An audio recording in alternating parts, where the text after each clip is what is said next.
before they went live for Sports Personality. So we only had one. We could only do it once. Yeah. From the standing up in the crowd, the walking through, doing all the stuff. So also, we had to make sure that lots of people were in the audience, because at Sports Personality they all wait in this room before they go out, and we had to go up to like Freddie Flintoff, and what we had to say to him, we had to go, Freddie, we're going to do this thing. Don't laugh along. Okay. Because it can't look like it's like a sort of roast monologue. Yeah. Which is why Freddie's such a brilliant actor, looks so angry in that we just make out like it's real. Don't just laugh along when we start saying all these things to different people. And the only instruction I was given was you can't interact with Capello, because they were like, you're not allowed to interact with Capello.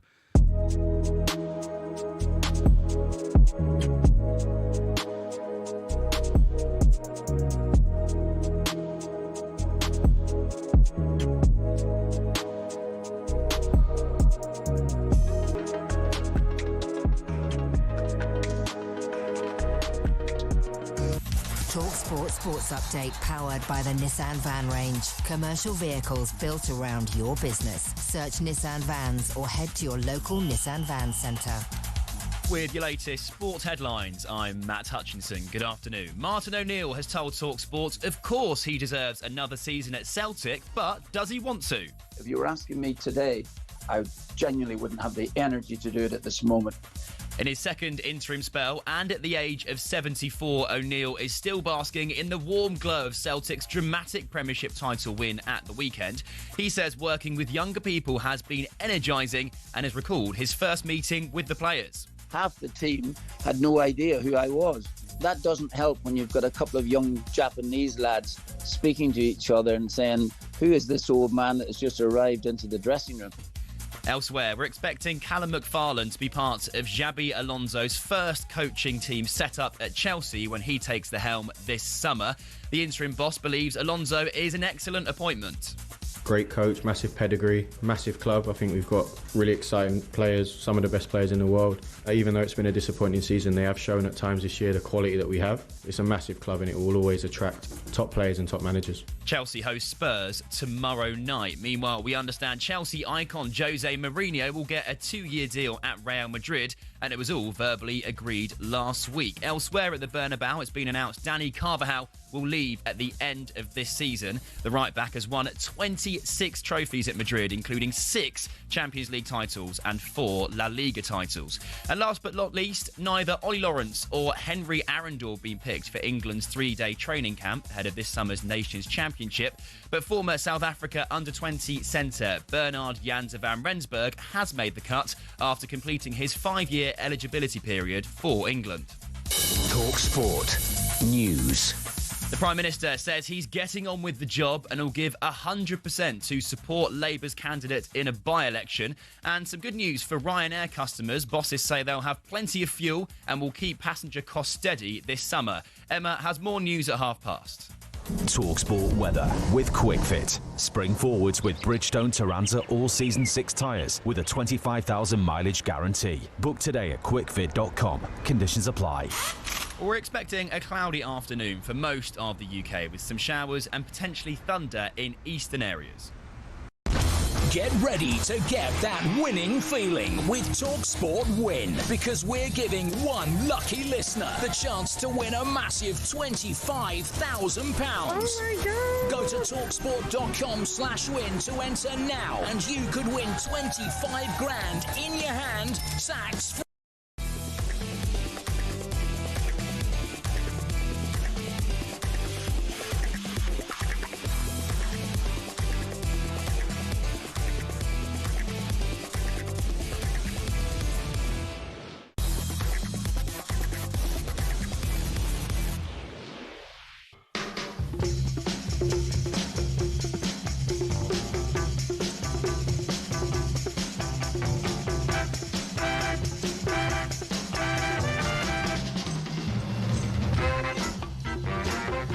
This is Paul Hawksbee and Andy Jacobs with you through until 4 here on talkSPORT. Where this afternoon, please tell us, Andy, what's coming? Well, coming up over the next 3 hours, ex-ref Graham Scott on that Mbeumo handball, and refs being scared to make a decision.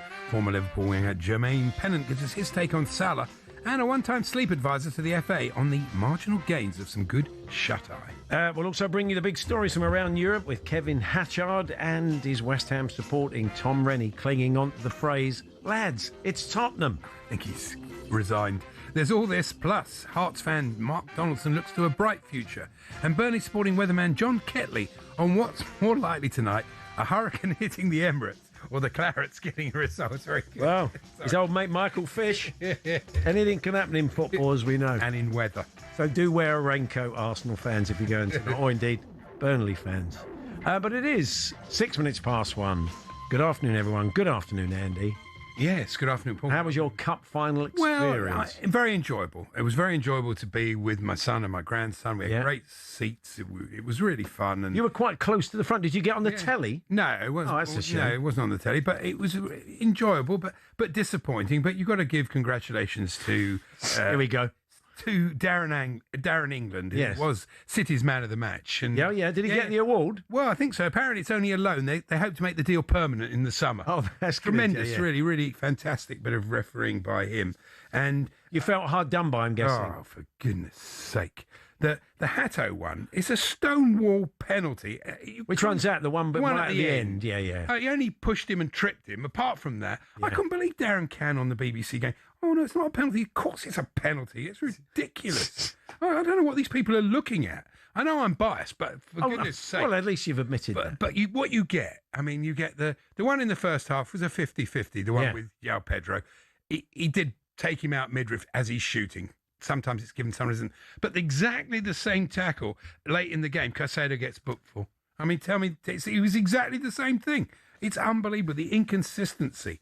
And, just the whole thing, you just end up feeling so disappointed. We just need better officiating. There's no question about it. We're going to have a chat with Graham Scott. One of the things that seems to happen now is that referees are reluctant to make a call. And it's a vicious circle. So they think they're relying on the VAR, but the VAR have this, clear and obvious, and they also have reaching the threshold. And not wanting to saw off their mates. Don't forget that unwritten one. Well, I did think yesterday in the Mbeumo call, had Michael Oliver been the fourth official, is the ref then still saying, no, I'm going to stick with my decision? They've made 35% more mistakes this year, which is unbelievable. They're looking at a screen. How can you? They don't have to make the decision in like a flash, like the ref on the pitch does. That Mbeumo one, there isn't a person on earth that doesn't know that was handball. The thing is, they don't score that goal unless he traps the ball with his arm, whether it's deliberate or not. They don't score that goal unless it hits his arm and he traps the ball. We've said on this show before that we used to self-police handball. We all knew handball. We'd only shout handball. We actually thought it was a handball. But now, obviously, people witlessly shout handball all the time. But that, even in the old rules of handball, which we remember in the sort of 70s, 80s. That's handball. That's handball, isn't it? And also the one in the Fulham Wolves game where the Fulham player is taken out by the Wolves player and it has to go to VAR. You're going, oh, for goodness sake, mate. If you can't see that's a penalty, you should never referee again, ever. Well, this is why, because it's unbelievable. It's become like cricket. It's too easy to leave it to VAR because they're going to have a second look at it. But as I said, VAR then don't want to get involved. I'll tell you what is also interesting, though, from going back to Saturday, was that all season I've been going, why haven't Chelsea got a long throw option? The number of times we've been in the long throw coyote position, say, the great optimum position. The coyote position. Well, you know what that was a great book. Dan Brown. The optimum long throw position. Yeah. And it's gone back to Sanchez. Yeah. It's happened like dozens of times. Saturday, for the first long throw of the season from Cucurella, we nearly scored. Flick on by Colwell, so close from... Why has he not been taking them earlier then? Because coaches have this thing of, I'm too like good. A snobbery. Yeah, it's a snobbery. That's what happened with Maresca. That's what happened with Rossini. They wouldn't do it. It was like a snobby thing. And so he's had a long throw all along. Obviously, because he chucked it in. So. Yeah. Yeah, it's incredible. But there we go. What can you do? But you had a nice day. Oh, well, we did have a nice day. And the mood afterwards obviously was helped by the news of Alonso and everything. Yeah, so you're pleased about that? I am, and I'm very pleased about the idea that they're going to call him the manager. Far be it from me to say it was my idea. Yeah. Andy is claiming credit for that. Well, but it's a long story and we can't go into why. Yeah. But it does make more sense. Of course, it's the right decision. It sends out the right message to the players, to the fans, and to them. They're the boss of the football. Yeah. That's what you have to be successful. If you don't have that, you're never going to be successful. No. There you go. So we're going to have a chat with Graham Scott very shortly, former Premier League referee and athletic correspondent. He, the trouble is with the decision in the Mbeumo decision, there is a loophole within law. I hate to say it, after review. Yeah. But there is a loophole within law that means you can override that and say that that's not handball, which is wrong, isn't it? I mean, it is wrong. Yeah. That and referees, as we said, just not making calls, just being able to say, well, if it's going to be picked up by VAR, that's fine, but I'm not going to make the call now. It seems to be happening more and more. So we'll get Graham's take on that. A number of important voices calling. I mean, Stan wrote a brilliant piece on Twitter about getting rid of VAR, and he was in favour of it. Yeah. You know, the number of people that feel this now, apart from goal line technology, you know, it's enough. People, but when it was people put, are sick of it. When it was put to a vote to the clubs, they decided to keep it. Well, that's mystifying to me because I suppose they're worried about getting sawn off, but they're getting sawn off anyway, so they might as well at least go back to making the game enjoyable. What you don't want is VAR light. I mean, that's the worst of both worlds, as we saw last week in the Motherwell Celtic game. Yeah, and which is a bad version of what we've already got. Who wants that? No, I mean, I've taken a bit of a coating from Celtic fans on Twitter because I said that the title was a bit tainted by what happened at Motherwell. But you know, the thing is, a lot of it's clickbait, and also a lot of it is the fact that people wanted Hearts to win it. There was a sort of romantic feeling. Yeah. You know, but as I made the point to one of my Celtic supporting friends, whoever wins the league wins the league. You can't argue with that. No, Celtic took more points than anybody else. They deserve to win. And there's big moments in games, as West Ham found last week and Arsenal found last week. You know, that can turn a season. But the fans who came on at the end and goading the Hearts players and all that was pitiful. Well, look, we decided we're going to get Mark. We're not going to relitigate everything that happened at the weekend because you've been hearing a lot about it, and it was very interesting hearing Jim chat to Martin O'Neill earlier on. That's well worth listening back to. It's on at talksport.com. But we're going to look to a bright future for Hearts. I mean, they're ahead of schedule. Tony Bloom's been there for 5 minutes. And can only go in the right way. I can't see it going backwards. And this is going to be better for Scottish football. It's going to be better for Celtic and Rangers fans as well. Oh yeah, Hearts being a third force. Definitely the best season for years in Scotland. It's been really exciting. So really interesting. Yeah, we'll look to a bright future of Hearts with ESPN presenter and Hearts fan Mark Donaldson a bit later on. We're around Europe with Kevin Hatchard, a team in the Bundesliga that's never been there. But it's quite the story. Kevin, tell us a bit about that. We'll also, there's trouble in France at the end of the season. If you saw any of the pictures of the Nantes fans, not great. Some of the other big stories from around Europe with Kevin, sleep expert Nick Littlehales. He wrote the book on the subject, sleep, and he's worked with the FA before. He's a sleep coach, and it's a story every World Cup. You know, mattress toppers. Pampered England stars. I know the son called Pampered 3 Lions Aces. We're not pampered. You want them to win the World Cup, though. You give them every possible advantage. We don't want them to sleep on the floor. You can imagine the son says, whatever happened to my lumpy mattress meant Harry Kane had bad back for penalty shooting. So, you can't have it both ways. Anyway, we'll be talking at the old marginal games. And aircon. Yeah. I'm starting to think, aircon's going to play a big part in this World Cup.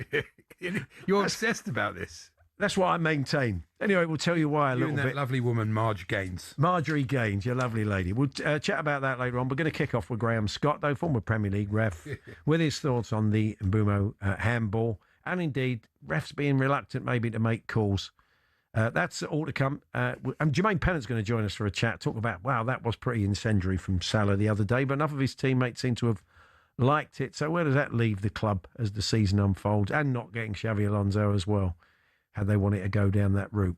We're here with our very good friends at Toolstation, the Toolstation Trade Club. You get 10% off all electrical and lighting products when you buy cable and flexes. First stop, Toolstation.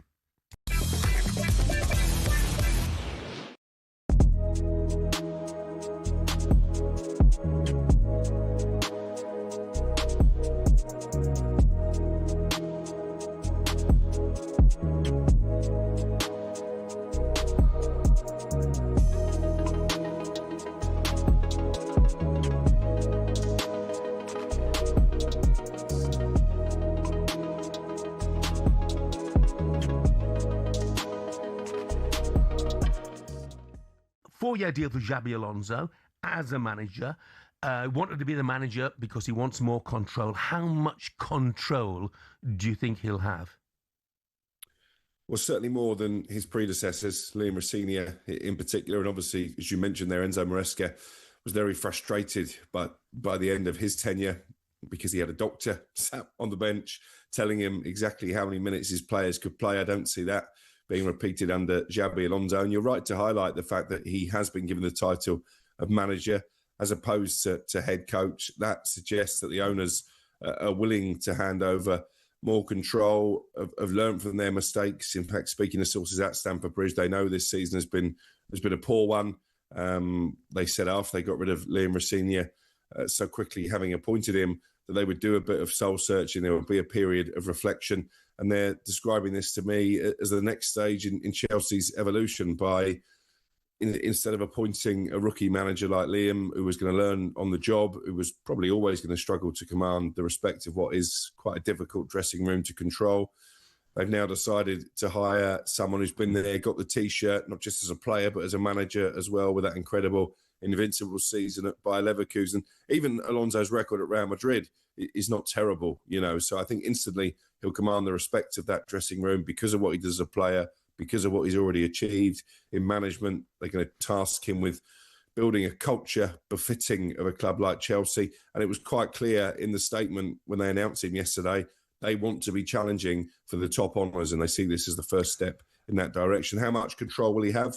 Well, certainly he's going to have a bigger input in transfer decisions than the likes of Rosenior and Maresca. Yeah, I was just about to say that. The model of Chelsea, will they change that as well? Because it doesn't seem to be working, what they're trying to achieve at the moment.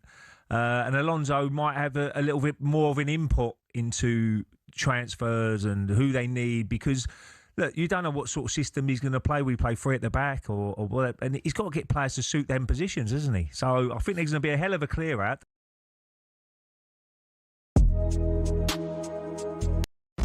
Get ready to get that winning feeling with talkSPORT Win, because we're giving one lucky listener the chance to win a massive £25,000. Oh my God. Go to talksport.com/win to enter now, and you could win 25 grand in your hand, tax free. Oh, that's incredible. Get that winning feeling courtesy of talkSPORT Win. Thank you very much. Find out how to enter now at talksport.com/win.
It's a different take on technology.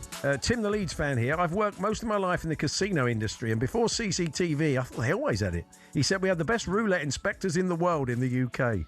Since the introduction of CCTV, I've seen a steady decline in the quality of the inspectors watching the games. Wow. This is due to them being reliant on CCTV to correct their own classic, mistakes. Isn't it? Yeah, wow. What about that life and VAR beyond football? Thank you very much, Tim. Referees' assistants not lifting flags for blatant offsides winds me up. Yeah, Ian, I think that's one that all drives us mad. It's got slightly, to be fair, that's got slightly better this year. But especially players coming together when they needn't. Yeah, and you still see that. Liver Sausage Larry says, Andy, the ref in the Wolves-Fulham game was not only a few yards away from the foul, but played on after not giving it originally. Yeah, it was a bit weird. It's gobsmacking. Anyway, here to hoover up some of the big decisions of the weekend once again is the former Premier League referee, a man with experience of VAR, of course, and athletic referee expert, Graham Scott. Good afternoon, Graham.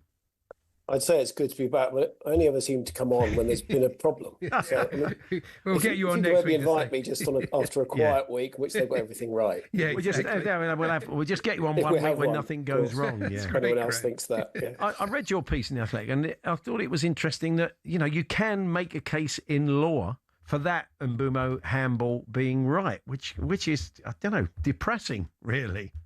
Yeah, although I should add that I do point out that I do think a free kick's the better option. Yeah, you disallow the goal, but this is a dynamic around VAR, I think, to some extent, because my training as a ref coming through the system 20, 30 years ago was, if you see something that's blow quickly, there isn't a goal to disallow because the free kick's already been given and everyone stops and the ball may end up in the net, but it's a kind of, well, could have been, might have been.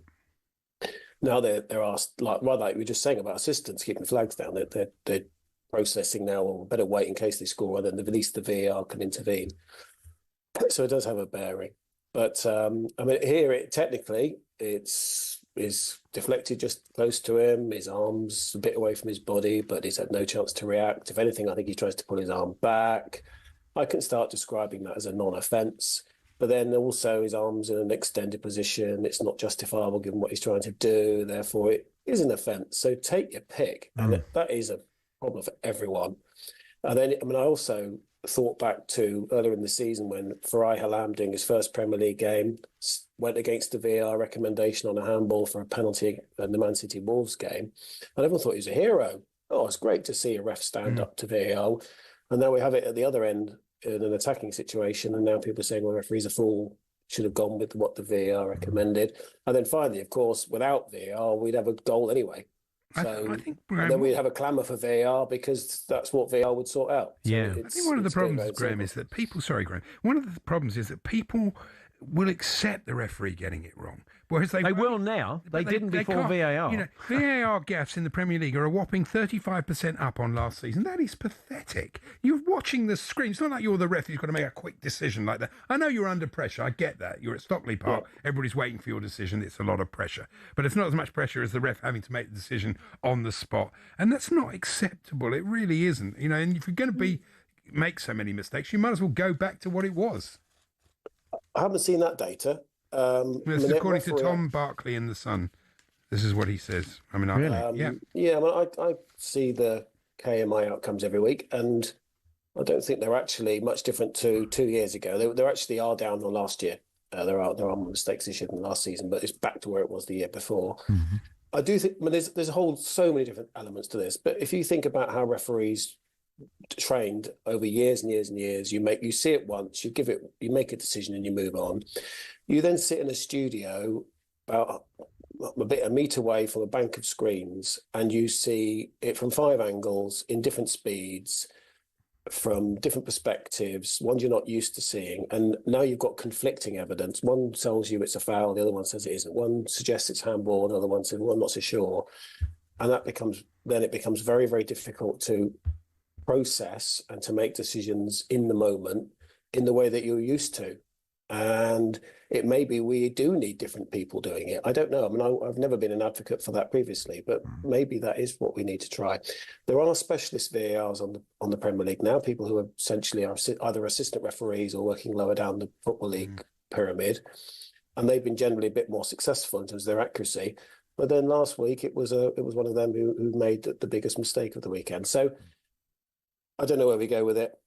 I don't accept the argument that we would accept the referee's decisions again like we always somehow did before. I know that won't happen. There would just be... No, people would argue about it, but it would be... I think at least people would... It's got a sort of more honesty about it. I think we'd have a very different relationship with refereeing now if they decided to scrap it tomorrow, but then it probably wouldn't take long to get back to normal where you're all terrible at what you do. I wonder if the hierarchy played a role in this. Matthew Donner was the VAR, Michael Salisbury the referee. Michael Oliver or Anthony Taylor is the VAR, and asked him to go and look at the screen. Is he still sticking to his guns? Really tough question to answer, because I do think there is a bit of a hierarchy issue sometimes. Whether this is one, I don't know. Of course, I don't know. I haven't heard the comms yet. It may become clear. I wouldn't have thought Michael Salisbury would see the world that way.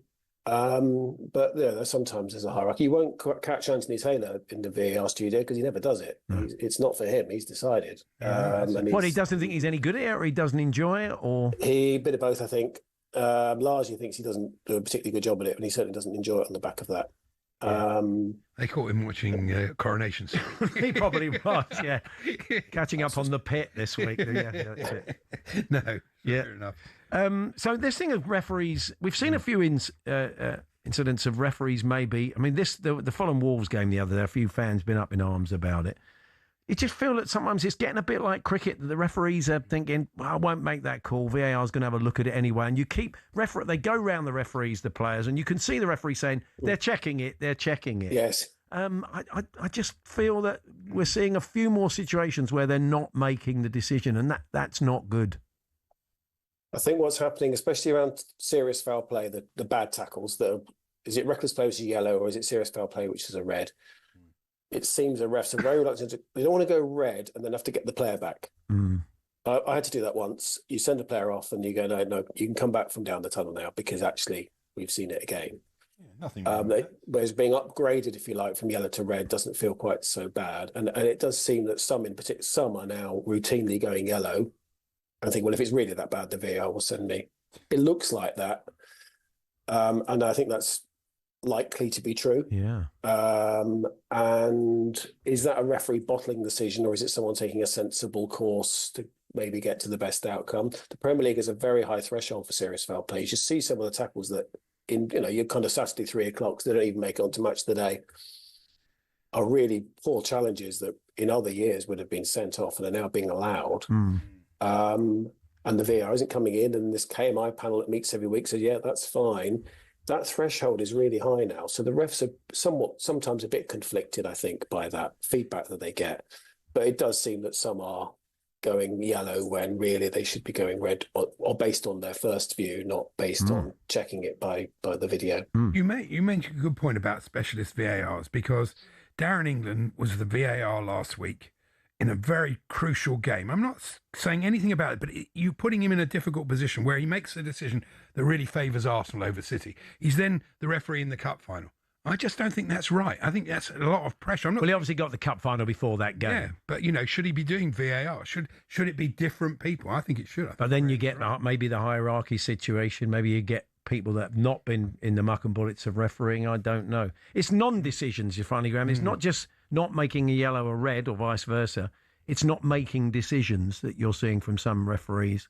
And the trouble is, because of the clear and obvious and the meeting the threshold of out, then stuff's happening on the pitch that's not maybe being picked up in the way it should be, because VAR's not getting involved because they think the ref's seen it and it's fine. And it's not necessarily the case.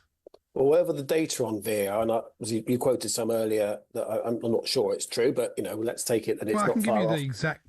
No, I'm not saying it's made up. It's not mine. It is, but I think it's on small figures. He says, let's get it clear because it's important, Graham. Whopping up 35%. 3 more errors by video assistant referees were confirmed yesterday, taking the total this season to 23. That's up on the 17 from this time last year, although down from the 30 in the 23-24 campaign, which is basically what you said, to be fair. Yeah. Okay, but most of those errors are VAR, as you kind of alluded to, are VAR not coming in, so should have come in here, but didn't. Yeah. Taking VAR away, of course, doesn't affect those. Taking VAR away would remove the times when the VAR intervenes when they shouldn't. Which have been, I think there's been 3 of those this season, maybe 4 now. But I've been on the show often enough. I think it is too high a price to pay, particularly for the people in the stadium. I think we were waiting around for a long time. I mean, the handball at Man United took 4 minutes. We ended up with the same decision we had in the first place. So that never feels right.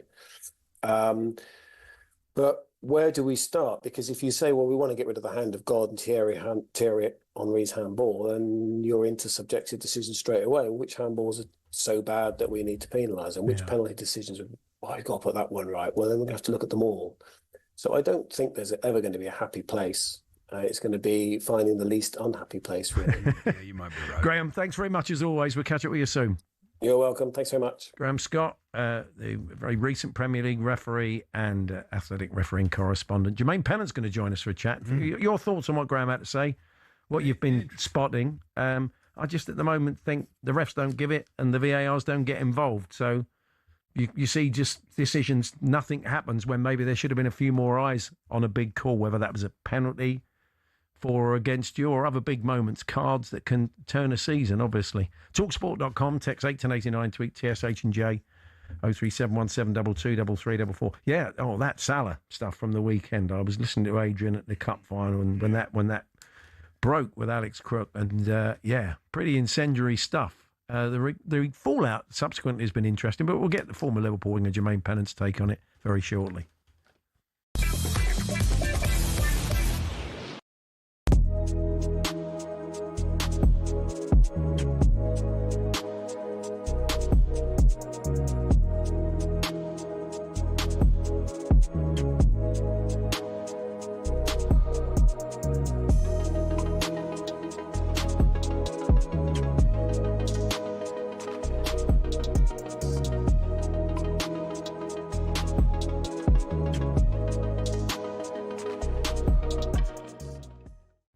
Successive defeats for West Ham. Spurs 1-2, drew 1 in their last 3. Spurs need just a point from the final 2 games to secure survival. So, Martin, would it be fairly unforgivable for Spurs not to survive from here? Oh, yeah. Look, they're in the boss seat now. De Zerbe's come in and put together some really good results, Jim.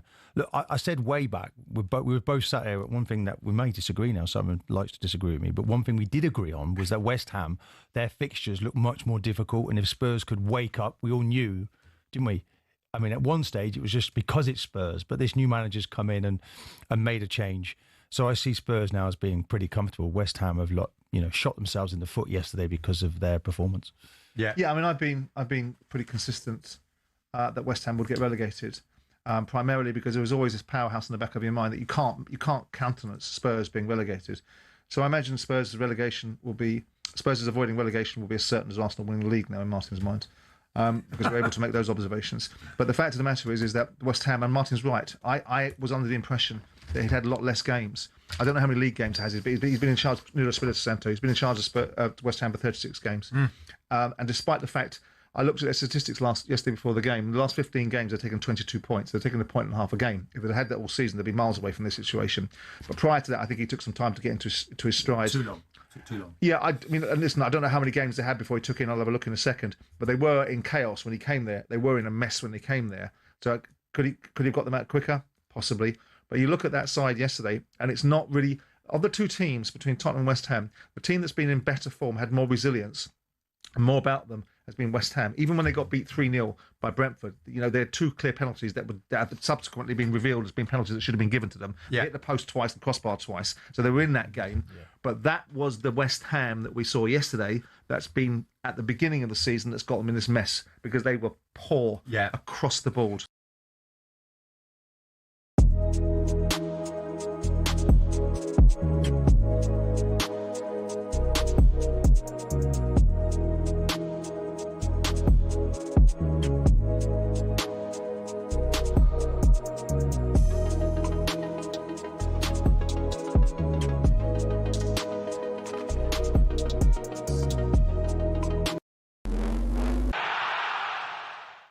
Martin O'Neill's told White and Jordan, of course he deserves a chance to stay on at Celtic, but does he want to? If you were asking me today, I genuinely wouldn't have the energy to do it at this moment. In his second spell as interim at the age of 74, O'Neill took Celtic to the Premiership title with a thrilling final day win over Hearts.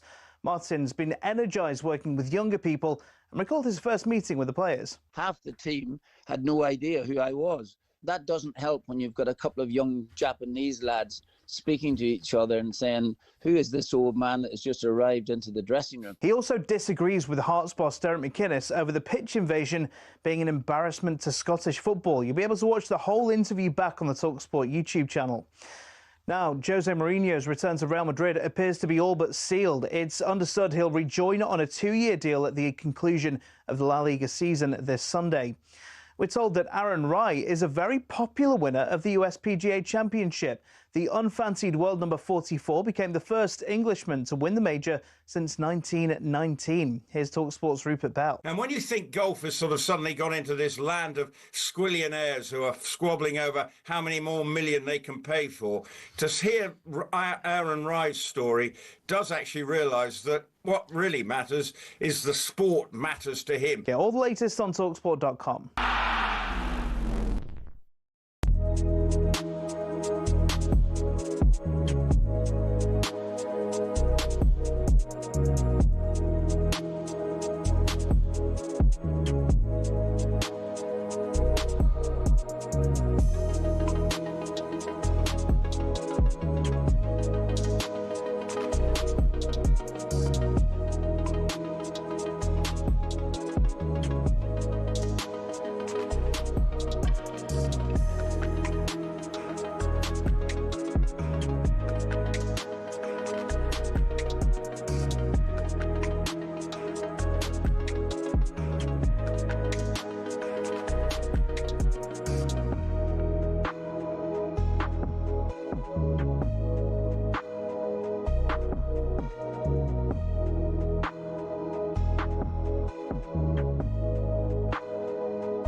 McGinn on his left foot. Oh, what a finish from John McGinn. Just had to stand and applaud Aston Villa, who beat Liverpool tonight by 4 goals to 2. Arne Slot has torched the house that Jurgen Klopp built.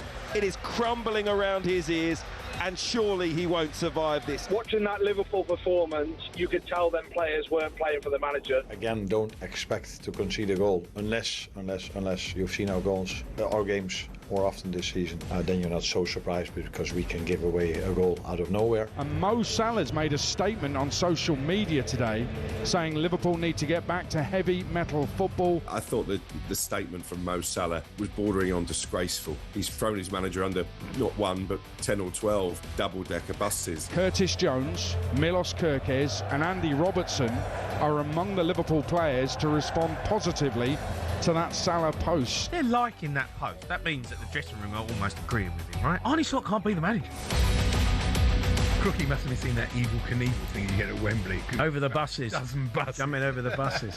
Well, it does leave the manager in a difficult position after a bad performance Friday night and that statement on Saturday, and the amount of players that have liked what he had to say. I said Wayne Rooney today suggesting that they drop him for his final game at Anfield, which seems unlikely. But anyway, he's part of the problem. It's not like he's not been inside the team. He's been part of the. He hasn't been anywhere near as good as he usually is this season.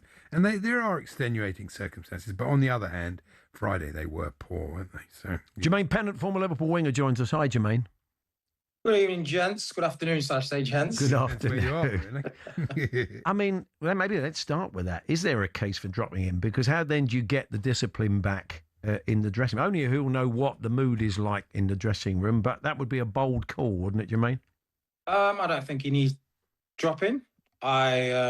People saying that he's threw his manager under the bus, I think is either don't know football, don't know Mo Salah, and not understanding what is going on at Liverpool. Arne Slot is through Arne Slot under the bus, not the players. These results and these performances, this style of football is not down to the players not trying. It's down to a manager, tactical decisions, philosophy, identity. What Mo Salah has said, every single fan feels the same way and would say the same thing. We've got a show inside Liverpool with talkSPORT. I've said it the whole season. This is not Liverpool we're seeing from the last season, from the last 8 years. There's no threats, there's no attackingness, there's no one's scared. People come to Liverpool and dominate possession. And that's not down to the players. Mo Salah, there's no player bigger than the club, but there's a player bigger than the manager. And unfortunately, Mo Salah has been at Liverpool a lot longer than than Arne Slot. Mo Salah has won more things at Liverpool than Arne Slot. So he has every single right. He's a legend for Liverpool. He's single-handedly almost won the league last season. So he has every right to come out and say, this is not good enough. This is not what Liverpool's DNA is. He has every single right. And that's not throwing Arne Slot under the bus. He's stating the obvious. It's effectively, Jermaine, saying to the board, get rid of him. He's no good. Get rid of him. He's playing the wrong football. He's got no. He's off. He's not going to be involved. This is very harsh, though, because you had the tragedy of Jota. You've got Mo Salah not being even half the player he was.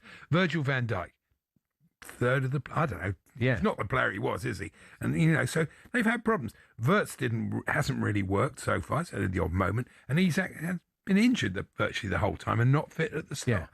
And then Ekitike. So there are a lot of circumstances in this that play against him. But I mean, I'm not a Liverpool fan, and probably, Jermaine's right. The fans probably would be happy to see him. So do you think this leaves the board in a difficult situation then? Because if you've got senior players agreeing with what he has said, and he's used that term, heavy metal football, and he knows exactly what he's doing when he says that. Yeah. Is it effectively saying, get rid of this guy, he's no good, I'm off, but you shouldn't keep him?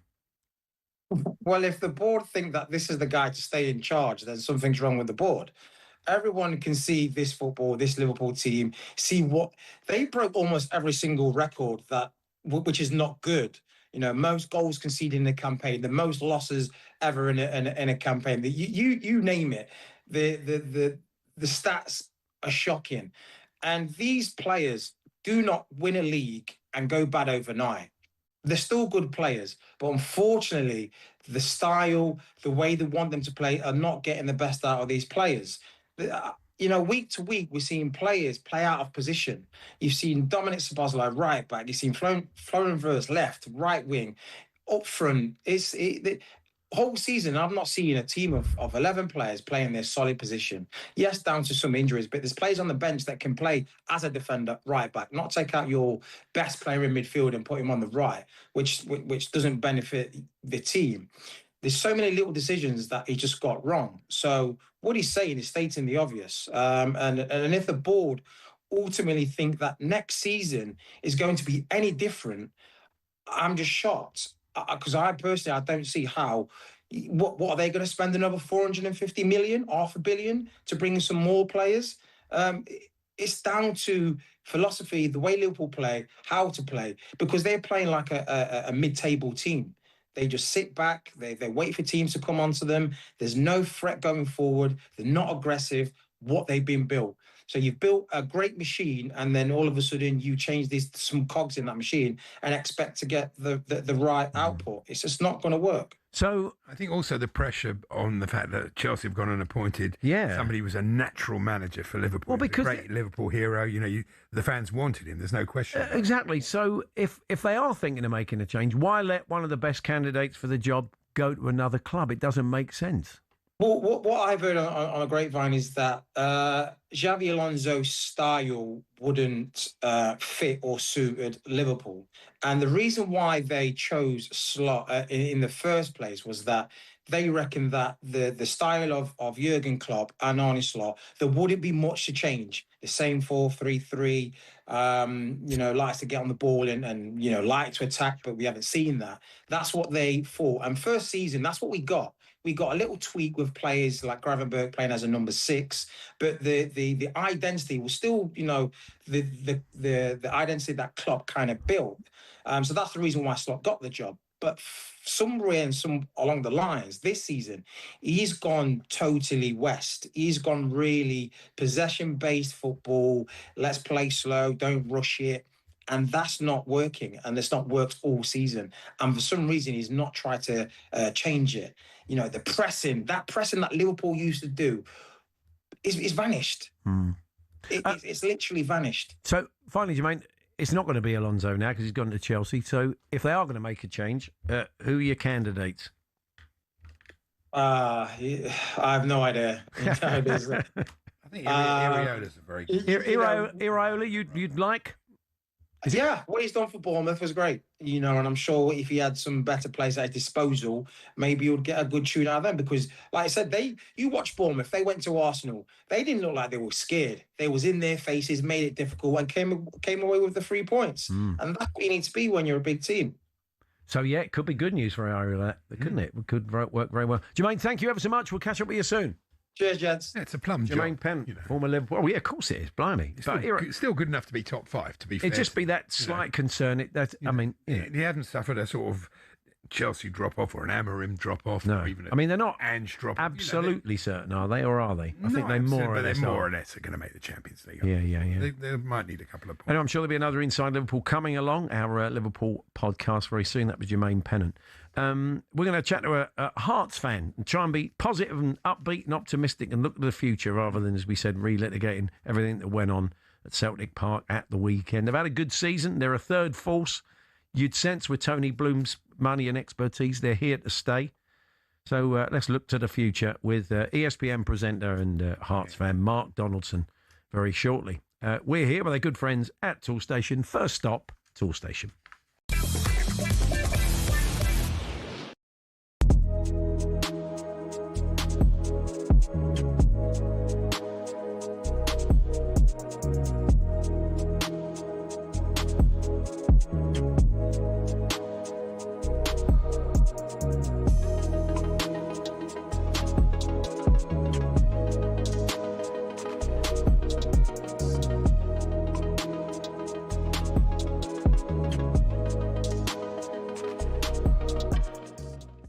We had this conversation in the studio, and your bags of energy, and whilst you might be a little bit drained now, you'll replenish your tank, and there's plenty left in you. Do you think you merit the opportunity? Do you think Celtic should be offering you this job? I know it's a difficult question for you to answer, but come on, right. You've gone in there, you've fixed their problems, and you've steadied the ship, and you've won the league for them in a season where it's been a disaster for them. Do I think that Celtic should offer me? Do you think you merit it? Do I feel I've merited? Of course I have. Did you? I know, but I'm trying to move you. I'm trying to move you from the diplomatic fence-sitting position that you want to take. Did you chase Hearts down, Martin, or did they lose their nerve and blink? No, I don't think they lost their nerve and blinked at all. Absolutely not. What they've done over there has been fantastic. What the manager has done has been terrific, absolutely terrific. And last night he was voted Manager of the Year, quite rightly so. It was a really great effort. What we have here, I think, sometimes, Simon, in your disparagement of the league, is that we actually have some really, really fine managers, young managers who are very, very good. I'm working with some brilliant coaches who are just terrific, and I do learn an awful lot from it. Now, I understand the reason of this disparagement is because there is really no money.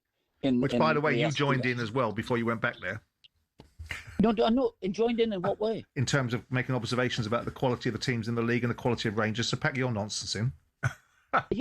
No, absolutely. I'm saying this, but what has happened?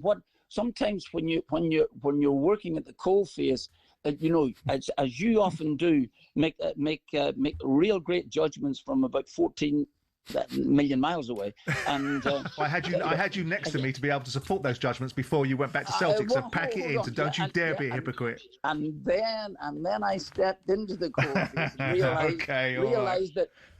realized that both of us were talking bunkum. Oh, of course.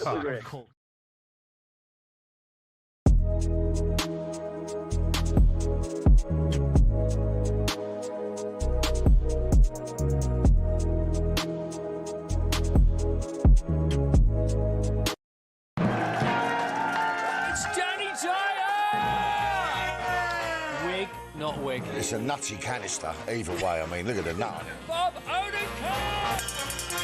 Saul was great. He was just a breath of fresh air. Amelia Clark! Star Wars versus Game of Thrones. Game of Thrones, definitely. I'm loyal. Don't tell Alex Hassel! In season 2, a lot of us get our clothes off. You do know you did that in season 1? Exactly, that's true, yes.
Celtic 3, Hearts 1. There's no question now that Celtic will be the champions of Scotland for the 56th time.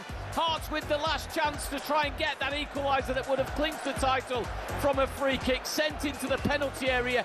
Everybody was up, including the goalkeeper Swallow. Celtic able to clear, and it gave Callan Osman, the 20-year-old substitute, just his fourth appearance for Celtic, racing from the halfway line. An empty goal in front of him. He tapped home, the referee then blowing up for full time. So dramatic stuff at the end of each half, but Celtic winning the title again. Yeah, they got it done, but is Martin O'Neill going to stick around? He spoke to Jim White a little bit earlier on. There's a bit of a clamour for Martin to stay on. This is what he said. If you were asking me today, I genuinely wouldn't have the energy to do it at this moment. At this, I am fairly decent in terms of age. I'm going to see less days than I've seen, and so from that viewpoint. But who knows? I definitely found energy from somewhere. I think that was to do with working with a lot of people, young coaches who were fantastic for me. And there's also, I think, stepping into a training ground each day and seeing a lot of young people. I felt a rejuvenation. I definitely felt some sort of renaissance, really, as much as anything else. And that hasn't left me as from today. I'm tired, but it hasn't left me as from today. It's a very interesting chat that earlier on with Jim and Simon, and some of it's on talkSPORT on social media. It is more energising working with young people when you're in that sort of age range. You must find that working with me, yeah? I do, yeah. Martin also launched a defence of some of the stuff, not all, but some of the stuff that went on at the weekend at Celtic Park. I know our next guest has checked that out because he's already tweeted some interesting comments here. Let's touch on that briefly before we look to a bright future for the Jambos. Mark Donaldson from ESPN, Hearts fan, joins us again. Hi, Mark. Good afternoon. How are you both? Well, we should get commiserations first. Yeah. What a gut-wrenching way to lose it. But as I said, we want this to be a positive chat. But just you saw Martin's comments when he was chatting to Jim. Jim took him to task. What did you make of them, considering what you saw at the game the other day? He was all over the place, and I thought Jim was good, and he asked some very good questions. But I didn't understand Martin's answer when Jim said that Hearts called it an embarrassment to Scottish football in a statement that they put out. Martin said, as they might do. Jim says, do you agree that it was? Martin says, well, I don't believe that. I think it's nonsense. Now, Martin O'Neill is approaching sainthood for Celtic fans for what he has done for that football club. And deservedly so. He's got the perfect opportunity to say to the Celtic fans, come on, just to stop doing this. They were first on the pitch at Ibrox against Rangers. They were on the pitch after the late goal at Motherwell. Then they were on the pitch again on Saturday. What an opportunity to properly condemn those actions when he was speaking on talkSPORT earlier today. But instead, this happened. Now, I've got a number of friends at Hearts, and I've spoken to them, and I know what happened. And we can't say too much just now because there's things that are happening behind the scenes with regards to the events on Saturday. But it was unacceptable. But Martin today, to say that when he was told that Hearts called it an embarrassment to Scottish football, and he said, I don't believe it was, it's nonsense, that's not good for Martin O'Neill. No. So let's, as you say, there is stuff going on that we can't really talk about on that basis. But let's look to a brighter future, Mark, for your club, because I think we've, if things keep going the way they have, and you're ahead of schedule, I'm sure you probably didn't expect it to be the transformation to be quite as quick. But this is good for Hearts. It's good for Scottish football. I think it's actually good for the old firm to have what is potentially a third force in the game. Are you feeling optimistic? I am. This is as bad as we're going to be. We're going to get bids for players. We're going to accept the best bids. Those players will move on. We're going to reinvest the money. Ask Brighton fans. Ask Union Saint-Gilloise supporters. That's what Tony Bloom does. This will make him even more determined. He was there in his maroon suit. So now the big question is it going to be a continual duopoly, but maybe not with Celtic and Rangers? Is it going to be a 3-horse race going forward with Celtic, Hearts and Rangers? Or is it going to be more of the same? Those are the 3 key questions, and I'm writing an article for ESPN about that right now. It could easily still be Celtic and Rangers again next season, with Hearts doing what Leicester did, having that one fantastic season and dropping off. I don't think they will, though. I think this is the start of something. What it leads to, nobody knows, but that's what we have to grab onto as far as encouragement is concerned. Yeah, Tony Bloom and his database. Yeah. But, there will be days when you think, you and other Hearts fans think, why are we letting him go? He's such a good player. Yes, we've made some money, but you have to trust the process because you've seen it, as you said, you've seen it play out at other Tony Bloom clubs, so you have to trust him and his judgment and the way he churns players. 100%. Brighton can buy Claudio Braga for 10 million, and then you know what happens to Brighton players for guys that they sign. Chelsea then sign them. So we'll get a sell-on clause from that when he moves to Chelsea for 50 million. And that he'll be on his 4th manager in 3 months. But yeah, it is. You're right. It's the model. It's the model, and don't get too attached to them. Tony Bloom said that.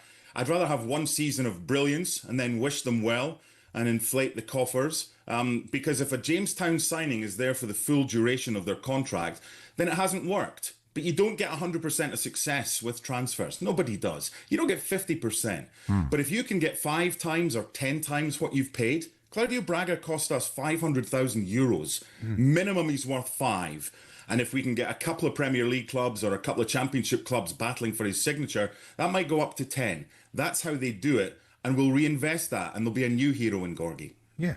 And I also, from Rangers and Celtic's point of view, they'll have to invest more. I mean, and the fans of both clubs have... Rangers did, Paul. Yeah. Look how much Rangers invested, and they finished a distant 3rd. Yeah. I mean, but I say to compete. When you've got a 3rd force here, you've got, you're not just comparing yourself with the other Glasgow team. There's another team there that's keeping you on your toes, and that ultimately could be good for Rangers and Celtic fans to see. And maybe an even greater level of investment that maybe lets them be a bit more successful in Europe as well. Also, if Martin O'Neill does decide to retire, then he needs replacing. That won't be easiest. No. Celtic have found. Exactly. It will be, and it was big for them to get into the Champions League. Look, I have to stress, I've got a lot of friends who are Celtic supporters, good people, and it's just the numbskulls, it's just the moon howlers that are online abusing me and abusing everybody else, and they think it's funny to do that. That's unacceptable. But a number of Celtic friends of mine, or fans who are Celtic friends, abhorred what happened. But the key thing for them, and what they've said to me, they loved the fact that went to the last day. We've not had that drama. It happened in '86. It happened Rangers and Aberdeen in 1991. Celtic they've been so much better than everybody else. And yeah, they underperformed this season, but you saw the faces of the Celtic supporters before Maida scored that goal at the end. And by the way, no issues whatsoever with any VAR decision on Saturday. It would be nice to have heard the final whistle, but that's another thing. But they loved the fact, well, I say loved, they loved it because they won. They wouldn't have loved it if they hadn't have won. But it was a title challenge for Celtic fans because you just mail it in if you know you're going to win it. And when you're challenged in life and you come out on top, then it means so much more. And the whole season is the whole season, but I think people were very unhappy with what happened on Wednesday night. Yeah. It looked a pretty poor decision, and it was so crucial. Yeah. Sorry, Mark. Sorry, Paul. I was going to say, it wasn't just Wednesday night, because it was Saturday for us as well. We went to Motherwell, same as Celtic did. And by the way, Celtic have done nothing wrong. It's the officials here that are the problem. On the Saturday before, live on TV and on talkSPORT as well, on the Saturday night at Motherwell, the play was stopped. The 4th official, Greg Aitken, said to the referee, I think that's a penalty. I think you should stop the play. Referee Stephen McLean came over, looked at it, said he didn't think so, didn't give the penalty. Fine, he's got the final decision. But then the SFA, Willie Collum, came out and said to Derek McInnes it was the wrong decision. The KMI, the key match investigation panel, came out and said it was the wrong decision. That was Saturday. Yeah. If that goes our way, or if Wednesday goes our way, it wasn't a handball. Celtic fans can say what they want, but there was only 6 cameras there and only one of them had it. One of those decisions go our way, we win the title. The gripe here is not with Celtic. The gripe is with the officials and officialdom in Scottish football. Mark, a pleasure as always. On to next season. We'll catch up with you soon. All the best. See you later. See you in Europe. Yeah, Mark Donaldson there. No, sadly not us. ESPN presenter and journalist and indeed Hearts fan. I think it's good for Scottish football, this, because, look at the eyes on that the other day. We've done more talking about Scottish football in the last 2 weeks than we've done probably in the last look at maybe some other people looking at that, as Tony Bloom did, and said this is ripe for investment. Other people could come in. They come in. Our old mate Ali Ross's Aberdeen. They could go into Motherwell. They could go into St Mirren. Who knows? It could be a good thing in the long run. But well done to Celtic, as you said. The team that wins it over the course of the season deserve to win it. Exactly the same. It's the same thing with Arsenal. There's no point people coming out and saying, "Oh, they're not great to watch," and this, that, and the other. It doesn't matter. If they win the league, they've won the league. They've been the best team. That's it. End of. We will look ahead to their game against Burnley later on. Of course, that's live on talkSPORT for you. 8 o'clock kickoff. A bit of boxing next, and a bit of MMA as well. We'll be covering with Gareth A. Davis.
So what?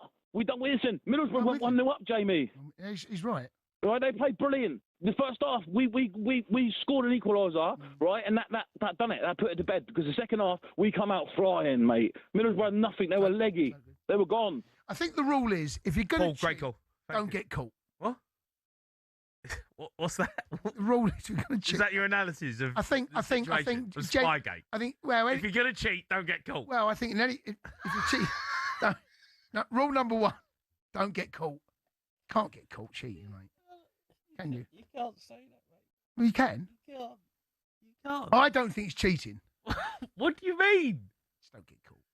What do you mean? It's cheating. It's not cheating. It's a form of cheating. It's not a form of cheating, but if you are cheating, don't get caught. Is texting another woman cheating? What are you saying to her? Well, you tell me what I'm saying, I'll tell you it's cheating. We're just having a little chat. We're having a, No, it's not cheating. We're having a little chat. You're a bit flirty. Right, okay, what am I saying? You give me the context of the text, and I'll tell you it's cheating. Say, I see you at the bar the other day. I got your number, and I thought I'd give you a message. I thought you look really pretty. That's not cheating in my book. You're a disgrace. You're a disgrace. Oh, that's not cheating, is it? What do you mean? It's a form of cheating. It's not. It is. No, it's not. It's fine. You can't get away with that. No, I think you wouldn't. Can't get away but here's the thing. I ain't got caught. Delete the text. Delete the text. Delete the text.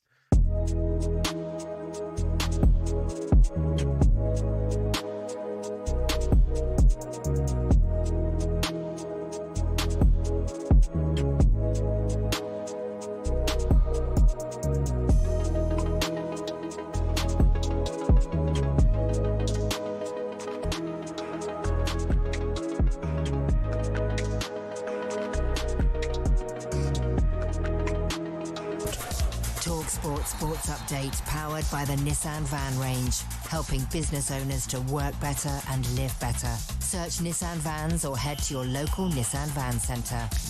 With your latest sport headlines, I'm Matt Hutchinson. Good afternoon. Martin O'Neill has told talkSPORT of course he deserves to be offered another season at Celtic, but doubts if he's got the energy at 74. And on that pitch invasion which saw Celtic's title-winning victory end early, Martin disagrees with Hearts boss Derek McInnes' claim that it was embarrassing to Scottish football. Let's find out the real picture. The fact is that when we scored the third goal, the game was essentially over. There were 8 seconds left, perhaps, in the game. The referee has claimed that he's blown the whistle. Well, 14 people were arrested during and after Saturday's match. The Scottish Government is now considering making pitch invasions a criminal offence. Elsewhere, we understand Jose Mourinho will get a 2-year contract at Real Madrid. And Simon Jordan says the Special One's return reflects the current state of affairs at the Bernabeu. Well, it's a fascinating situation because most people would have suggested that Jose Mourinho was out of the elite opportunities and that he wasn't going to be presented with another one. And I suspect if Real Madrid were in good nick and not trophyless for 2 seasons, he probably wouldn't be getting this opportunity. Meanwhile, we're told Xabi Alonso will bring 4 of his Madrid backroom staff when he arrives at Chelsea this summer. Interim boss Callum McFarlane and 2 other current Chelsea coaches are staying on to work with Alonso. And golfing expert Rupert Bell has told talkSPORT why he believes Aaron Rai is a popular winner of the US PGA. And when you think golf has sort of suddenly gone into this land of squillionaires who are squabbling over how many more million they can pay for, to hear Aaron Rai's story does actually realise that what really matters is the sport matters to him. Yeah. Well, the unfancied world number 44 is the first Englishman to win that major since 1919. talkSPORT News. Andy Burnham says big changes are needed to correct the UK's path as he seeks to return to Westminster. And we understand several Americans have been exposed to Ebola in the Congo. More news with Emma at past. talkSPORT weather with QuickFit. The tyre transfer window is hotting up and we've signed a multi-generational talent with Continental Tyres. Visit quickfit.com and book today. We're expecting a cloudy afternoon ahead for most of the UK with some showers and potentially thunder in eastern areas.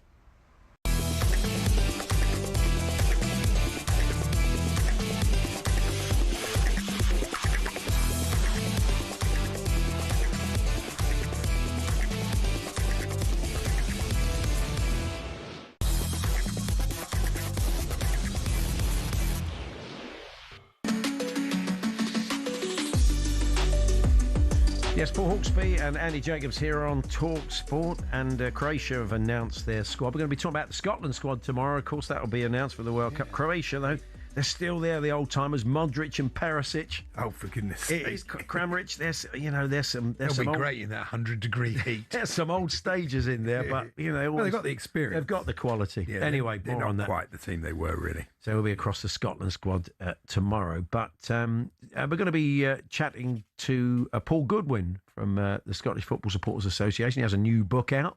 And Nick Littlehales has been a sleep coach to the FA. And there's the front page of one of the Sun today saying, mattress toppers, marginal gains. Yeah. Getting all their own bedding, pampered England stars. Well, we'll look at the I love the way they went through TripAdvisor and found all these people who'd stayed at that hotel. Yeah. What a terrible mattress we had. Yeah, well. Good work. Nick will tell us about those marginal gains. But first, boxing and a bit of MMA, because friend of the station, Dave Allen, was in action momentarily in Doncaster at the weekend. Filip Hrgović beat him pretty comfortably. And now he turns his attention to Moses Itomo. So we're going to chat about that. And as we said, some UFC. We're joined by Gareth A. Davis. Good afternoon, Gareth. Good afternoon, broadcast legends. How are you? Yeah, we're good, Gareth. So, look, Dave seemed pretty chilled about the whole experience. I don't know, he seemed to have enjoyed his night out, although it didn't last very long. Yeah, well, as he said, I think in his words, he got hammered. And unfortunately, and I never liked this matchup with him stylistically, nor in terms of levels with Filip Hrgović, who I still rank in the top 7 heavyweights in the world. He's only been beaten once, and that was by Daniel Dubois in an absolute thumping fight in which he was dominating Dubois for 4 or 5 rounds. Very dangerous fighter, a very unseen right bolo punch that he throws that he catches a lot of people with. And he set about Dave Allen with, I say with a relish, but he is a vicious fighter. He's a spiteful fighter, Filip Hrgović. And mercifully, as I say, I never liked the matchup for David.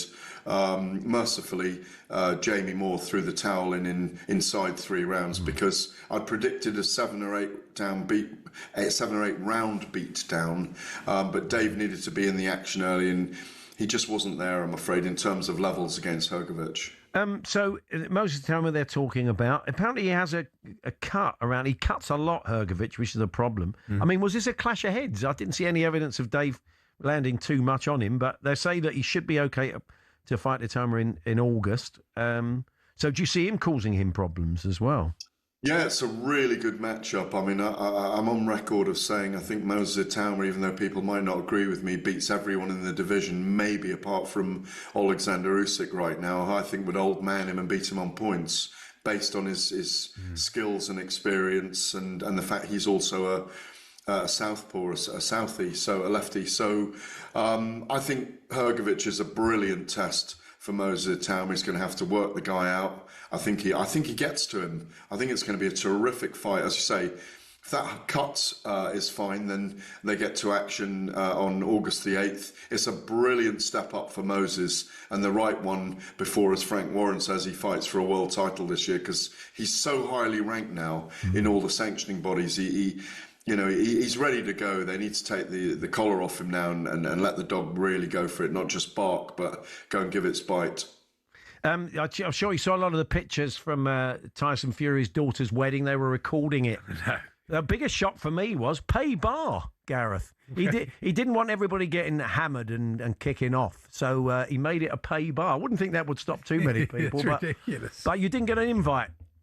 No, I didn't get an invite. I was actually too busy with the fighting at the weekend. I would love to have gone to the Isle of Man for that. But when you think that maybe it wasn't a paid bar because his daughter's only 16 getting married. Of course, yeah, a lot of her young friends. A 19-year-old boxer as well. That's and it was lovely to see all the family dancing and he's been very sweet about. I don't know if you watched the series too, At Home with the Fury. Spoiler alert here, but Mum Paris and daughter Venezuela were keeping it from him for a while, and they were dreading what he was going to say. But he was so sweet about finding out that she was in love and wanted to get married. Of course, Paris and Tyson were 19 and 17 when they got married. Wow.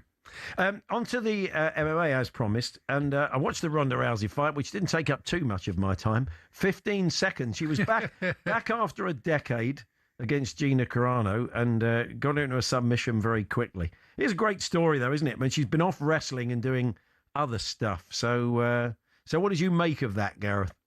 Well, it was quick and it was finite, wasn't it? And it wasn't unexpected either. I mean, I think Ronda Rousey and her famed ability at judo, of course, brilliant judoka, the armbar, which she became famous for from 2013 onwards, the first female star, if you like, of the UFC. The reason why women's MMA started in the UFC. And Gina Carano, a controversial figure at one point, but a lady I know very well as well, and her partner Kevin, who's an amazing story himself, a former heroin addict who became a kickboxing world champion after kicking the habit. It was an extraordinary story. They're an incredible couple, and she's obviously a very well-famed Hollywood actress now as well. But she was out for a bit too long, a little bit too old. But it was interesting to see.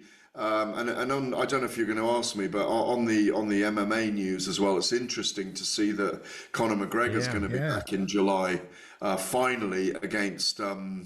I think it's Max Holloway, isn't it? And I'm pleased to see Conor back because that means he gets back into a camp, and we've missed him sorely in the fight world.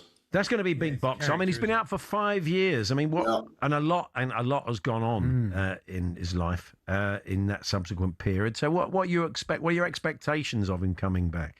Well, he's left his wild years on the nail that Frank drove through his wife's forehead, in the words of Tom Waite, the famous American poet singer. And I think Frank Warren. Yeah.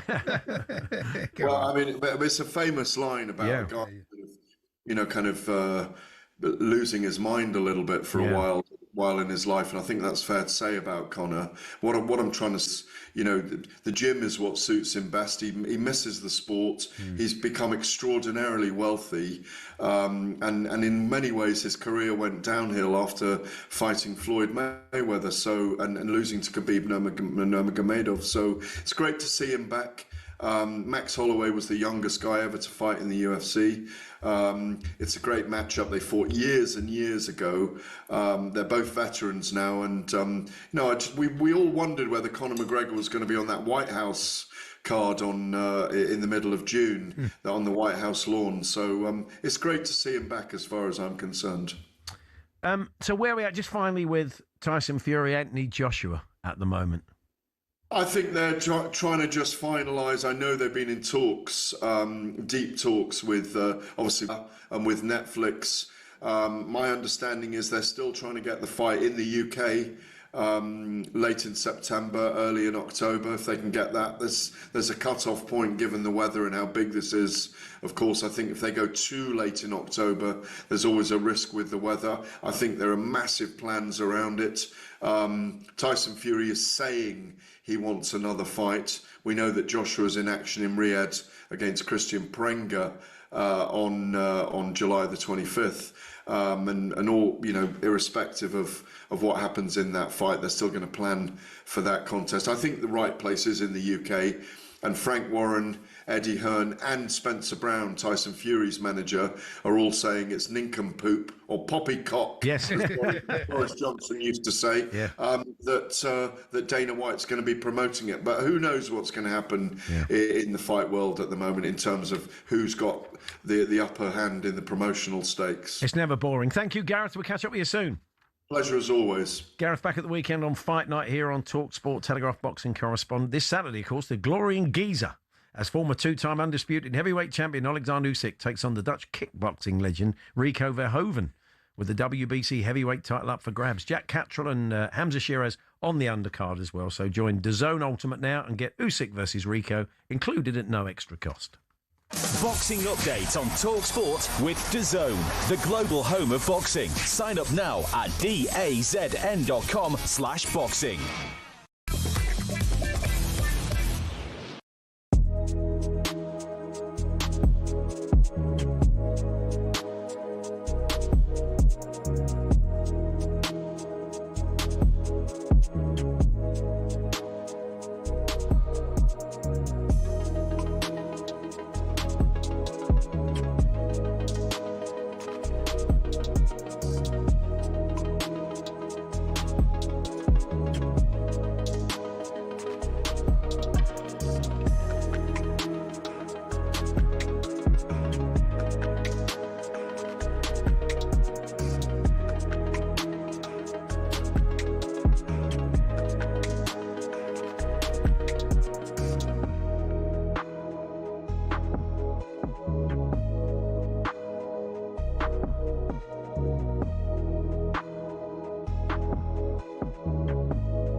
As we alluded to yesterday, Southampton are likely to face a sporting sanction if they're found guilty of spying charges. As a result, they could end up being thrown out of the playoff final to be replaced in that final by Middlesbrough instead, the team that they put out last night at the semi-final second leg stage. We said we'd look into this more thoroughly from a financial, legal expert point of view, and the very man who fits that bill is sitting to my right. Stefan Borsten joins us live in studio. And Stefan, good morning to you. Hi. We'll get into how this may or may not play out in the courts. Is there a precedent, Stefan, for chucking a team out of the playoffs? Well, it happened to Swindon, but it was different. Well, not in terms of the playoffs, but in terms of sort of annulling the promotion. But it was a different situation. I mean, there's no situation where you've had it all come to a head within this small window around the playoffs. In terms of spying / espionage, there's really very few cases anywhere in football in respect of this. So you've got the Leeds situation that we know about, where it was systematic. They ended up with a £200,000 fine. And effectively, the other part of the sanction was to vote in favour of the rule that then came in. This rule that we're now talking about in terms of the 72-hour rule. That was part of the agreement on that.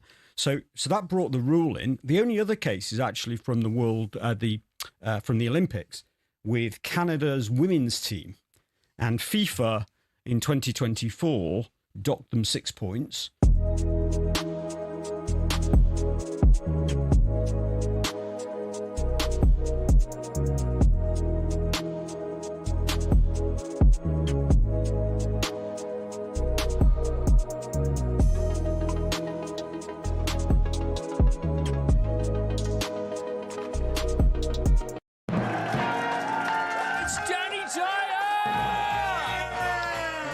Not wig. It's a nutty canister, either way. I mean, look at the nut on it. Bob Odenkirk! Saul was great. He was just a breath of fresh air. Amelia Clark. Star Wars versus Game of Thrones. Game of Thrones, definitely. Go. I'm loyal. Don't tell Alex Hassel. In season 2, a lot of us get our clothes off. You do know you did that in season 1. Exactly, that's true, yes.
Later on, we're chatting to a sleep expert who's worked with the FA before, because it was announced today that England will be taking their own bedding to the World Cup. Pampered Three Lions Aces, as they were called. They won't be the only team that are doing that. They certainly won't be. Before that, though, let's head around Europe with European football expert Kevin Hatchard. Hi, Kev.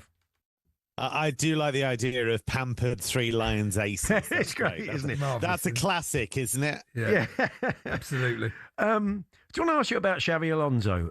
If you manage the basket case at his Real Madrid, it is a bit of a free hit, really. I think reputationally you can come away intact. Well, it's a bit like managing Chelsea. Yeah, well, maybe. But I'm just interested to know, in your eyes, as a seasoned watcher of European football, were there missteps on his part, do you think? Or was it really just the wrong time, wrong man at the wrong club?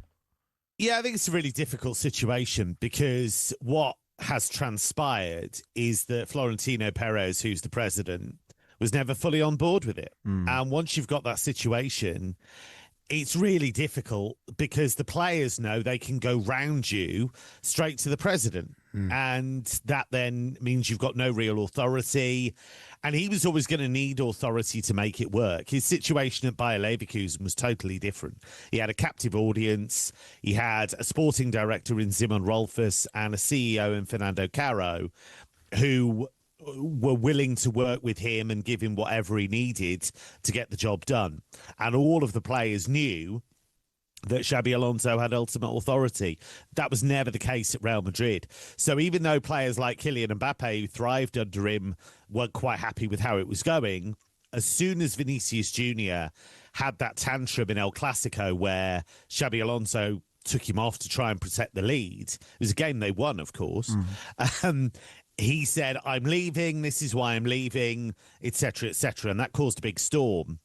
As soon as Vinicius Jr. was allowed to apologise to everybody publicly except the coach, you then knew what position he was really in, and from then on it just felt like it was only a matter of time before he was gone. It'd be different. It's not, you think about the Chelsea, it's a young team. You can't think of massive egos that are going to be pulling stunts like that, Andy, at your club, can you? It's not that sort of setup. No, I think they've set out the basis for him, that he's going to be the manager and he's going to be in charge, and they all know that. And they've got to buy it. Look, if they buy into him, it'll work. Yeah, absolutely. Jose, looks like he's going to get a 2-year deal, Kevin.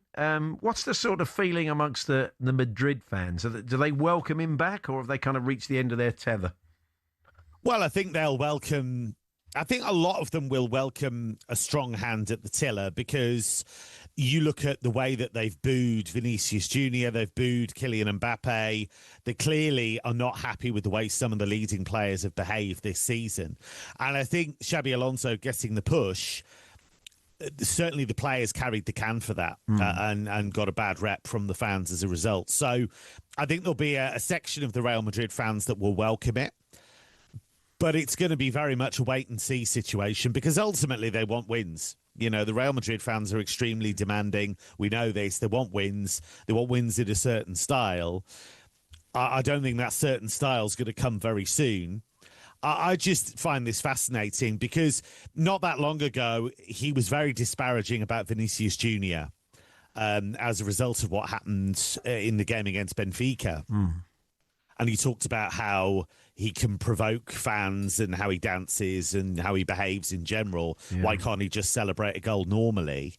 And he knew what the basis of that incident was, and he knew what the background was, and he still said it anyway. So be fascinated to see what happens there. Vinicius has only got just over a season left on his contract. That's worth bearing in mind.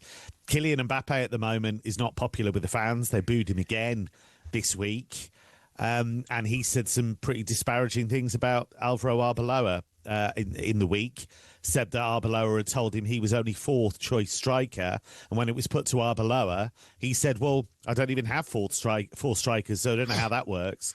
So I can't help feeling you're chucking a grenade into the dressing room and seeing what happens. Vinicius, though, I mean, he's a great player, but he's selfish. When you watch him play, you just think, "Well, I wouldn't want him in my team." I really wouldn't, but there you go. That's Anyway, what are we going to ask you about? Oh, yes. Iraola. We were chatting to Jermaine Pennant earlier on, and it's not going to be, as we know, Xabi Alonso for Liverpool if they do make a change. And Andy threw Iraola in as a good fit to play exciting front foot football. But he says a lot of clubs in Germany showing an interest, Kevin.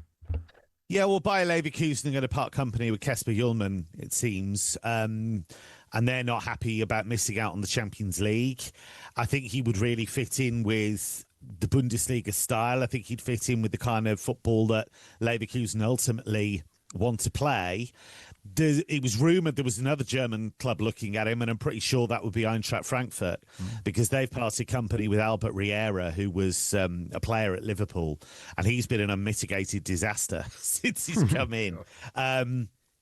He fell out with his star striker, Jonathan Burkhardt, because, so the story goes, he had suggested to Burkhardt that he was a little bit tubby and could do with losing a few pounds. Tubby? They hate that, don't they? Yeah. He didn't do that himself. He sent his assistant coach to do it. Oh, that's not good. And that went down really badly. And then Burkhardt gestured and swore at Riera after scoring a goal recently against Dortmund. Jonathan Burkhardt is as mild-mannered a guy as you could find, and as uncontroversial generally a guy as you could find. So if he's managed to wind him up, then he's managed to wind everybody up. So they've got a vacancy, and Iraola's the kind of guy they'd love to bring in. I actually do think he'd be a great fit for Liverpool, to be honest, in terms of the kind of football it seems a lot of their fans want to return to. Yeah. It's a no-brainer for me. He's done brilliantly with Bournemouth, and if they're unhappy with Slot, but they have to make that decision, don't they? Yeah, of course. Let's head to Germany very quickly. Another hat-trick for Harry Kane. Player of the season, Michael Olise. And Manuel Neuer could be going to the World Cup. Yeah, he could. Having downplayed this for months, he said, "No, I'm retired. I'm not going back." And then it emerges that he's on Julian Nagelsmann's 55. Now, Nagelsmann hasn't confirmed that. But he also was very vague about it in the media over the weekend. So they've made a bit of a Horlicks of the whole thing, really. And you've got to feel for Oliver Baumann, who's been the first choice for quite some time. As for Kane, another hat-trick, top scorer again.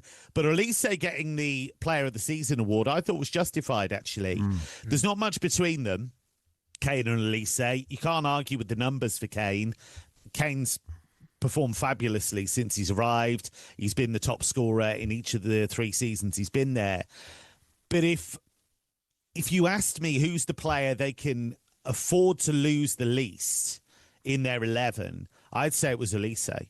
I'd say they could just about get by without Kane for a period of time. But I just think everything Olise brings, the creativity, the quality, the ability to open up spaces for others, I think he's been probably their most effective player. Were you surprised, though, how poor he was in the second game against PSG? I was shocked right from the word go. Maybe he was just not carrying an injury or something. It just wasn't him. I couldn't believe how poorly he played. It's the worst I've seen him play in a big game for Bayern. Yeah. Now, there's a mitigating circumstance in the sense that PSG targeted him. And Luis Enrique said afterwards one of the reasons that they kept punting the ball straight out of play on that side was so they had a reset and an opportunity to crowd him, to get people around him and make it really difficult. But I'm sure he'll reflect on that game and think that was the one that got away, and that's where he really needs to be performing, really needs to be at his top level.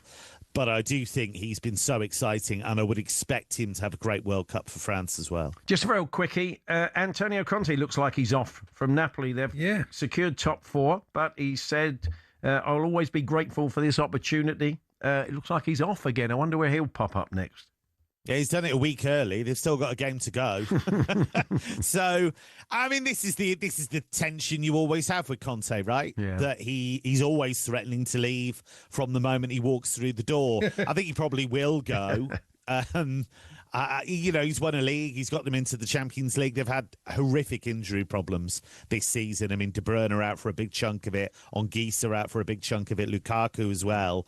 If they'd had them in the team, they could have come really close, actually, to winning the league He's again. a great league manager, that guy. Yeah, he is. He really is. And especially when he has a free week to work on things. I think what stymied them a little bit is being back in Europe. He still hasn't proven that he can do that bit in terms of balancing Europe and the league. But in terms of league campaigns, he's right up there with the best on the planet. Thank you, Kevin, as always. Kevin, very interesting. Thank you. Cheers, guys. Kevin Hatchard there, European football expert, one of our top team at bringing Trans-Europe Express every Sunday evening with a deeper dive into the world of European football. If you missed it last night, it's available as a podcast to listen to at your leisure.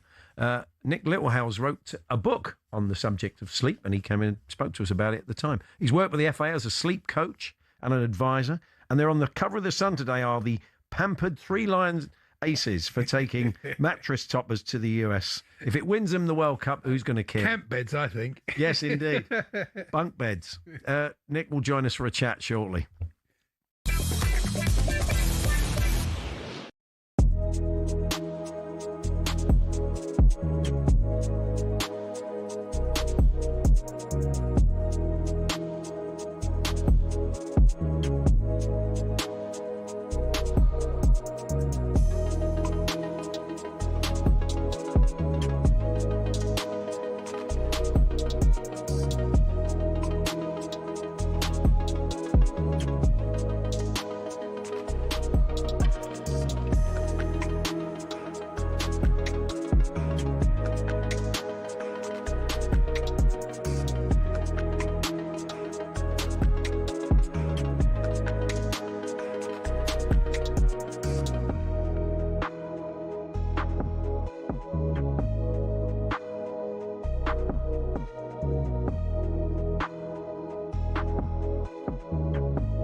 You've got Madonna, Shakira and BTS are going to headline the halftime show at this summer's World Cup final on July the 19th.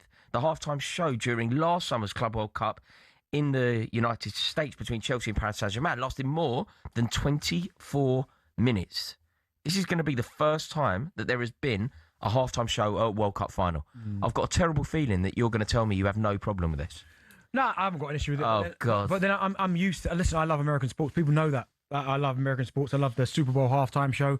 Of course, it's not going to be for everyone, and I get that. I've got no issue with that at all. But what they're going to have to do is make sure that they've got plenty of bikes in the dressing rooms, the warm-up areas to keep the legs moving, because I've been to halftime, 24 minutes, that is long. Especially when the intensity of the game, then you go in and you cool down a little bit, and then you talk about 24 minutes, 25 minutes before you get yourself back out there. They have to keep Aaron, you know when you say that you love American sports and you therefore don't mind the intrusion of a halftime show, I kind of get it. I went to a Super Bowl. Snoop Dogg was there. That was unbelievable, that one. Yeah, and that was great because it was a Super Bowl. But I wouldn't necessarily want that at an FA Cup final. I think when you buy into the American experience, you get the American experience. Why are we getting the American experience in a game that doesn't necessarily need one? Probably because it's in America. I think if it was elsewhere, it probably wouldn't be. That wouldn't be the case because it's in America. Although we started to get it in Champions League finals, haven't we? We've had Dua Lipa at a Champions League final. Yeah, you know, I get it. It's not for everyone, and I've got no argument. If people come on here and say, "Nah, it's rubbish. I hate it." Then listen. You're going to get no argument from me. I just quite like it. But then also as well, it depends on the act. Like, listen, Shakira. I know a couple of her songs. Madonna. I'm not a fan of Madonna. I know she's a legend, but that's not my cup of tea.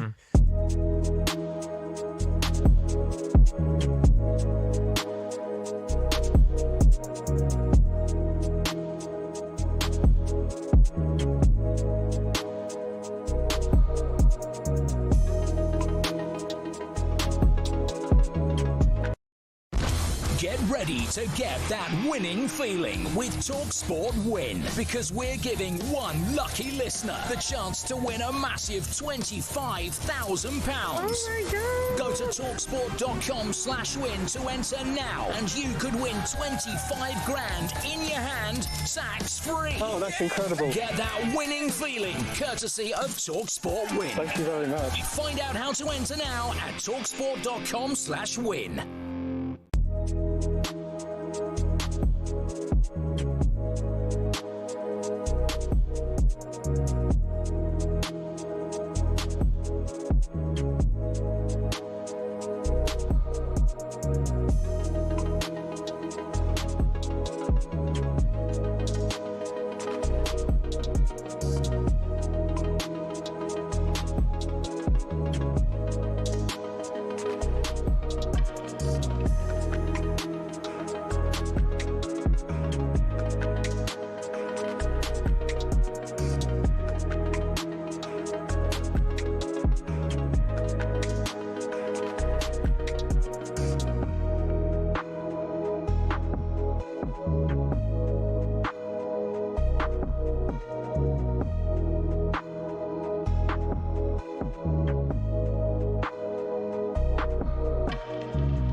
Get that winning feeling, courtesy of talkSPORT Win.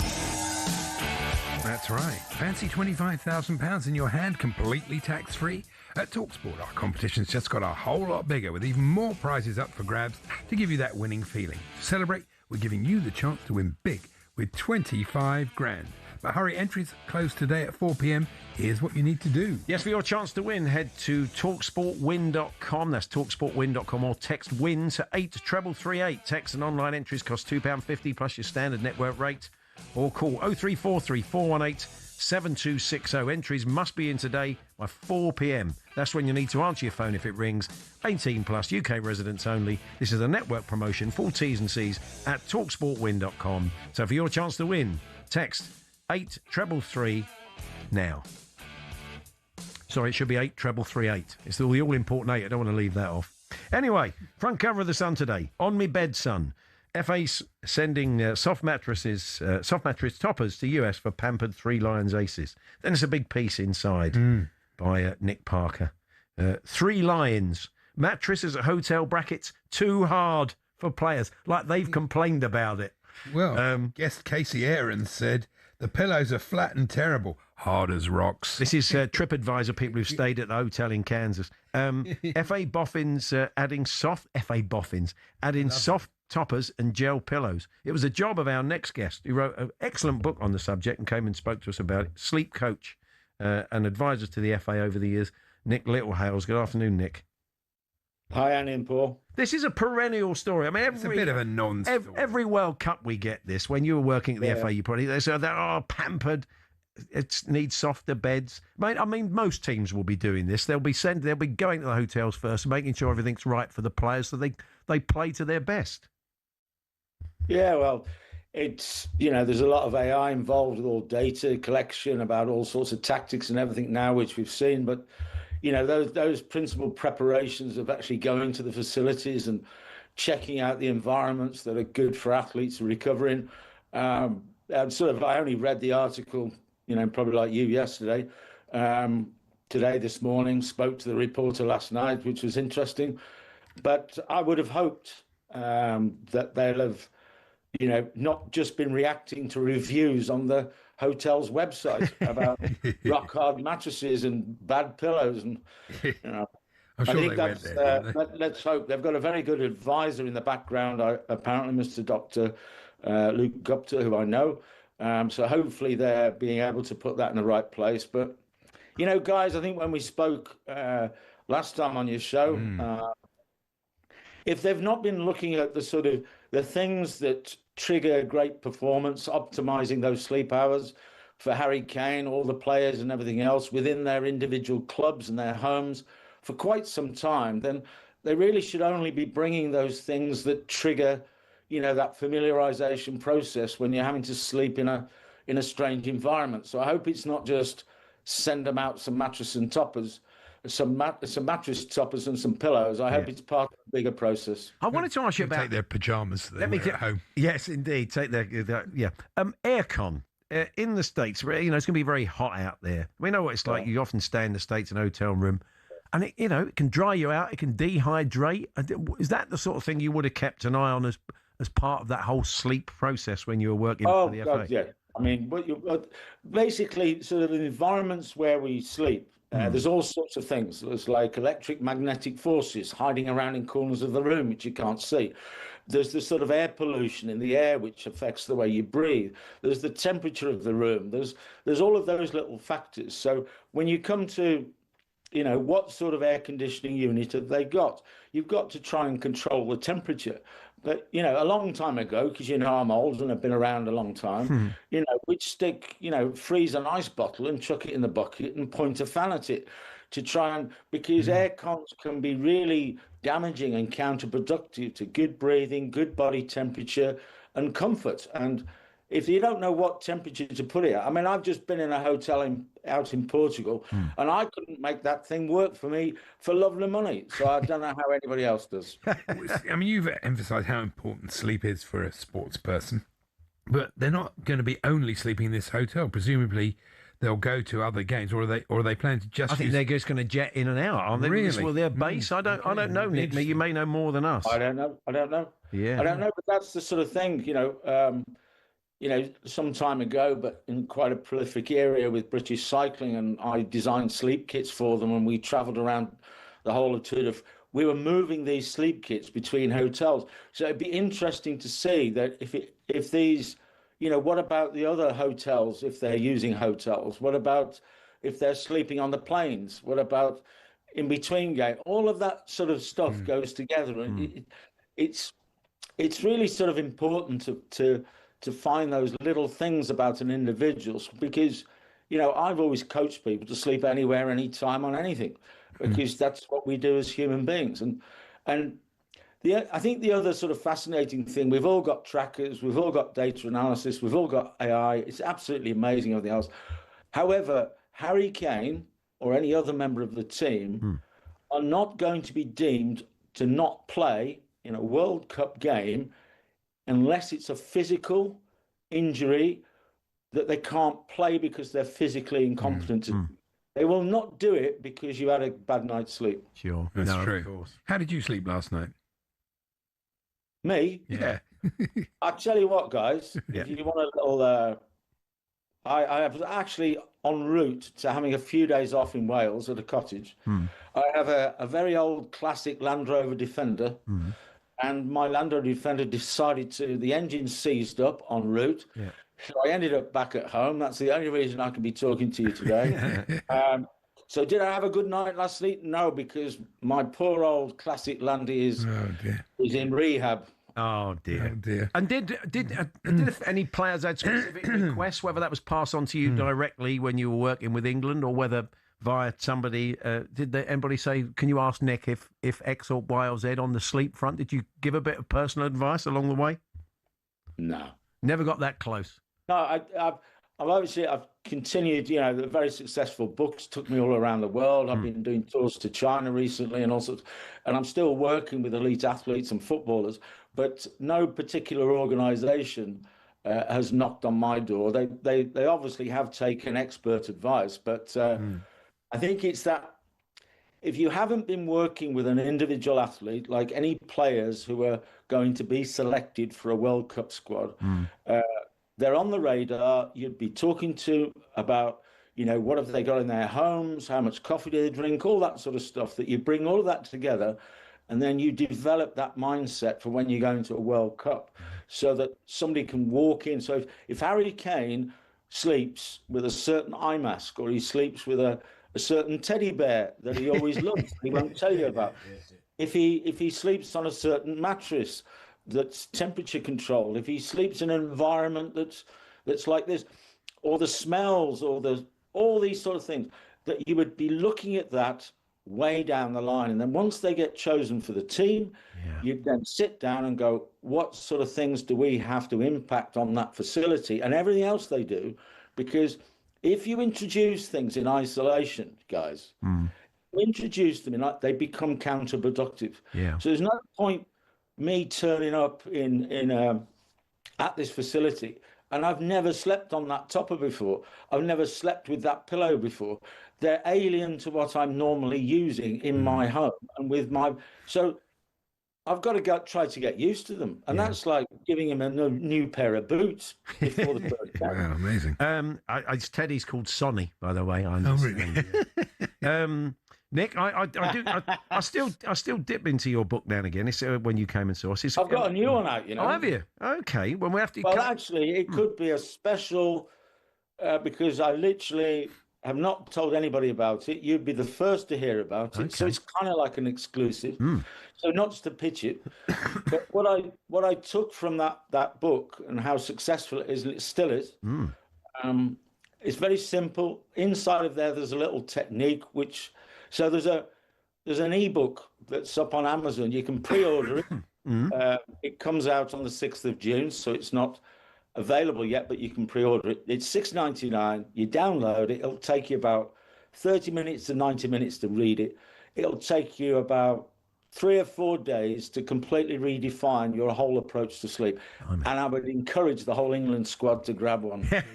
Nice one. Good to talk to you, Nick. Thanks very much. Sleep well, guys. Nick Littlehouse's book, Sleep. As I said, it's great. It's not just for elite athletes. It's for everyone. If you have a bit of trouble sleeping, and go and check out his new one. Anyway, joining us next from the Scottish Football Supporters I'm taking Association. my own pillows and duvet to Cheltenham next year. Oh, that's it. That sounds like a good idea. Paul Goodwin from the Scottish FSA joining us for a chat in a few moments' time. We're here with Toolstation. Make the switch to the Toolstation Trade Club. Save 10% on all electrical and lighting when you buy cables and flexes. Next stop, Toolstation.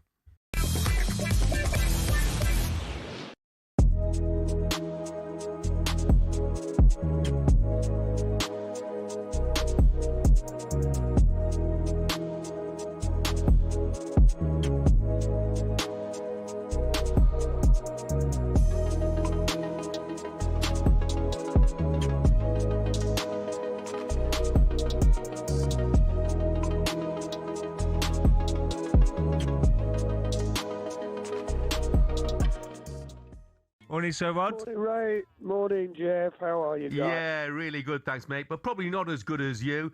What was the feeling then? Was it joy? Was it relief? What was it? It was joy. It was mixed emotions right now because I'm just really let down by some of our supporters, coming on a pitch and starting fights and all that. It's just took the gloss off the whole day. And my heart goes out to the Jambos. It's just awful what's happened to them. But, we won 9 games on the trot and we're the champions.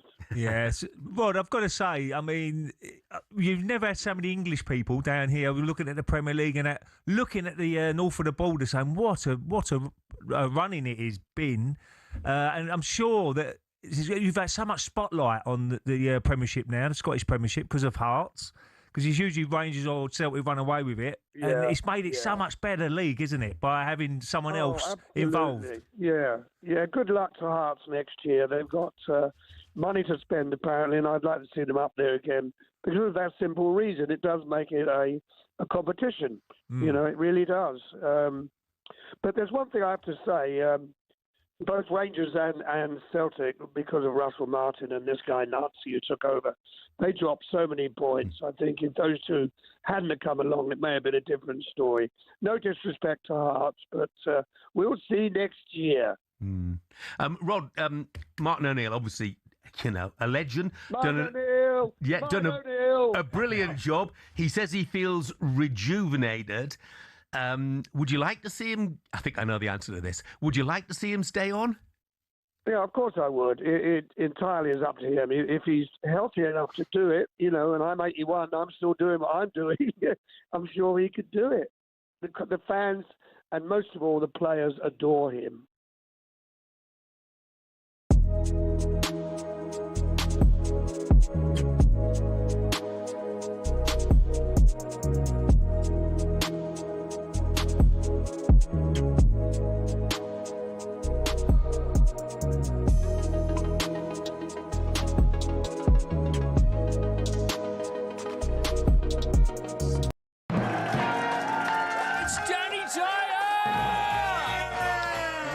Not wig. It's a nutty canister, either way. I mean, look at the nut. Bob Odenkirk!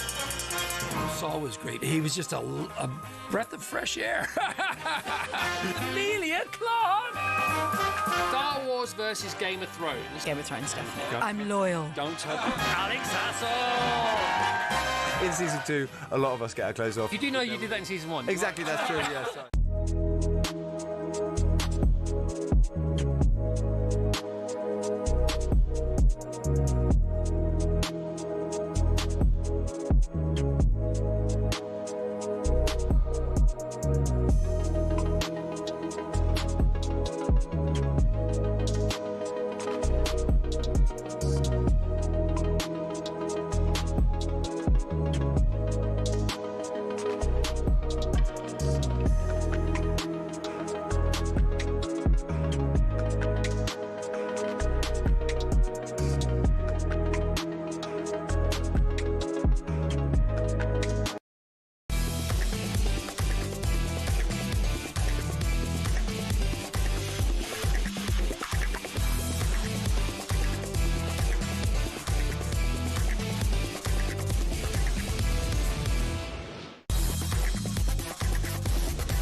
Hawksbee Jacobs here on talkSPORT. We'll look ahead to Arsenal Burnley live on talkSPORT this evening. As Andy was saying earlier on, the interest down here on Scottish football because of the title race has been huge, but much like the fact that English football is so much more than the top of the Premier League, then Scottish football is so much more than the top of the SPL. And the SFAs, the Scottish SFAs, Paul Goodwin, has written a new book, Our Game, Our Clubs, and he joins us now. Good afternoon, Paul. Good afternoon, gents. How are you? Good, thank you. What have you made of all the focus down here on? I mean, we've all been watching it. It was probably as watched as the FA Cup final was at the weekend. The Hearts, Celtic. Everybody at Wembley was following it, I promise. Yeah, it was amazing. Yeah, no, listen, I think it's been a long time coming. We've had this duopoly up here, which you all know about. And to see Hearts really try and break that and do things in a different way, it was really exciting. And, as a fan of a neutral club, like many, we were a bit disappointed. They were 3 minutes away from making history, but I think they've got the foundations in place to, really have a go next year. And, hopefully it's maybe a 3-club race or a 4-club race. Who knows? Yeah. Your book is a lot about sort of club ownership and maybe the way forward for some smaller clubs for fan ownership and for them to get involved. What's the kind of state of play in Scottish football at the moment? Yeah, I mean, we're a bit of an outlier, certainly in terms of the UK. I mean, ourselves in the Republic of Ireland, that we have so many clubs that are actually community owned. You know, that might change, and it might change fairly soon. But I mean, this year with St Mirren winning the League Cup, a fan-owned club, Hearts nearly winning the league title, a fan-owned club, Motherwell finishing in the top four, a fan-owned club, and it really is a fantastic way that you can actually, you know, see the clubs actually working really tightly with the community that they serve. So there's maybe a bit of luck involved in that, I don't know, but I think certainly Scotland as a marketplace is very different from what you've got in England, and there's a place for community-owned clubs. I think we've now got about 11 or 12 fan-owned clubs at different sizes, so it's a way forward for us here. And as our SPL team's in there, it does, because always people say it's a great idea, but it doesn't scale up. And it may not scale up to Celtic or Rangers or Hearts ultimately, but it does scale up, doesn't it? Clearly. Yeah, I mean, listen, if you look at the experiences of, you know, I talk in the book about the history of fan ownership. I mean, every club that started as a community-owned venture. You know, look at Aston Villa and Mr. McGregor, who started the league in England. It was, you know, there's minutes there of his board meetings, and it only started getting unwieldy when they moved to you know, limited liability companies, as they had to build grandstands and you know, make the clubs bigger. But all the clubs started that way, and if you look at the way it is in Germany with the 50+1 rule, where most of the clubs are totally embedded in the community through legislation, then, you know, it shows that you can have big clubs. And likewise, Uruguay, all the clubs are fan-owned. Argentina, they're all owned by the supporters, the socios. So it is a model that is different, but it can work. You know, some of our clubs are pretty small. I mean, I started my life in football management at Stirling Albion, my local club, which are down at the bottom of the second division. And, you know, Hearts then went into receivership. And the receiver was very much of the opinion, you know, who owns this club the next time round has got to be the community. And that's what we worked on. And okay, they've had extra investment from Tony Bloom, so that's maybe a mixed economy, as it were, for community ownership, where you work with some investors. But it's brilliant to see. It really is exciting. It's interesting what happened at Wrexham. I'm sure you watched that with interest, where that, you know, that initial scepticism of these two guys coming in and the concerns. And, you know, there were a fair few people at the time that weren't keen on it because they questioned their motives. But what have you made of that transition?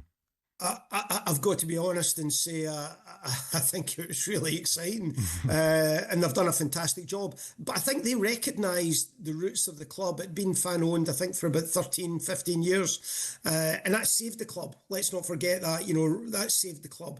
But what you have down at the bottom end of these smaller fan-owned clubs is they don't have the financial infrastructure to take the next step.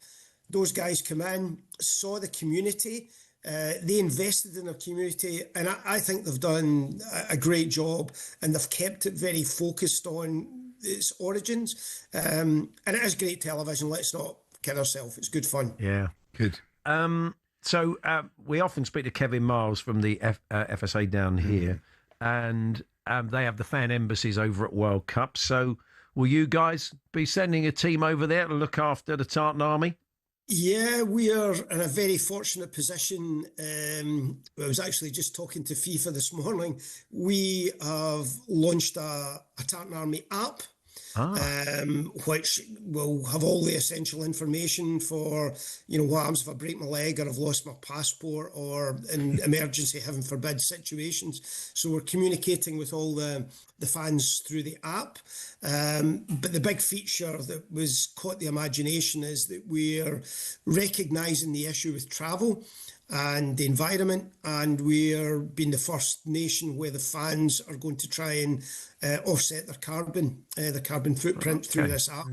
So that's quite exciting, and we've actually had some big name players who, if they come through, they've seen it and are very interested, not just Scotland players. So hopefully if that comes to pass, you'll invite me back on to talk about some of the superstars who recognise, that there's an environmental issue here, and can we help support it? So, no, we're looking forward to it. I'm over for the first game, and my fellow board director Hazel Stewart's there for the duration.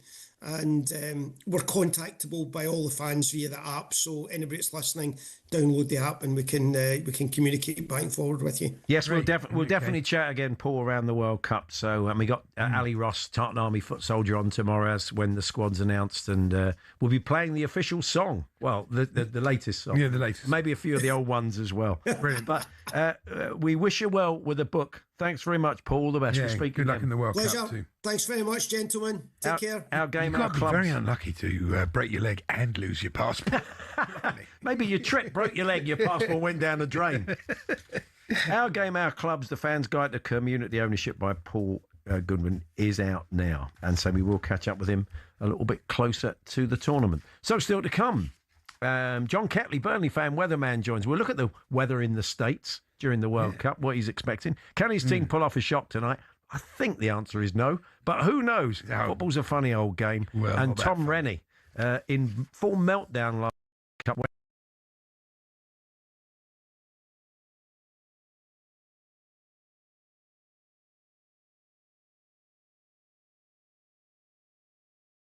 About life. Days, be all over Yeah, by that's next true. Yeah, Sunday. that's true. Next few days. Anyway, that's all to come.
James Corden is with us in the studio. Good morning. Good morning, mate. Good morning, I'm James. so happy to be here. It's our pleasure. How are you? I'm really well. Yeah, I'm very good. Thank you for coming in. It's a pleasure. It's lovely. We've got so much to talk to you about. For sure. Before we talk about football, right? Yes. I was just going over old stuff that you've done, right? Mm. And I was watching with my producer Ollie this morning when you did the Sports Personality of the Year. I think it was 09, 07, I can't remember. It was nearly 20 years ago. And you stood up in front of everyone, right? Yes. You gave, as Smithy, you gave this massive speech. Smithy won Coach of the Year. And I said to the producer, he's got a good memory, right? How nerve-wracking must that have been for you? Was that just insane? Did you have autocue on that? Or was that... Well, yeah, no, there was a prompter, but the issue was with that is we shot that 8 minutes before they went live for Sports Personality, so we only had one. We could only do it once. Yeah. From the standing up in the crowd, the walking through, doing all the stuff. So also, we had to make sure that lots of people were in the audience because as Sports Personality, they all wait in this room before they go out, and we had to go up to like Freddie Flintoff, and what we had to say to him, we had to go, Freddie, we're going to do this thing. Don't laugh along, okay? Because it can't look like it's like a sort of roast monologue. Yeah, which is why Freddie's such a brilliant actor. Looks so angry in that we just like make out like it's real. Don't just laugh along when we start saying all these things to different people. And the only instruction I was given was you can't interact with Capello because they were like, you're not allowed to interact with Capello.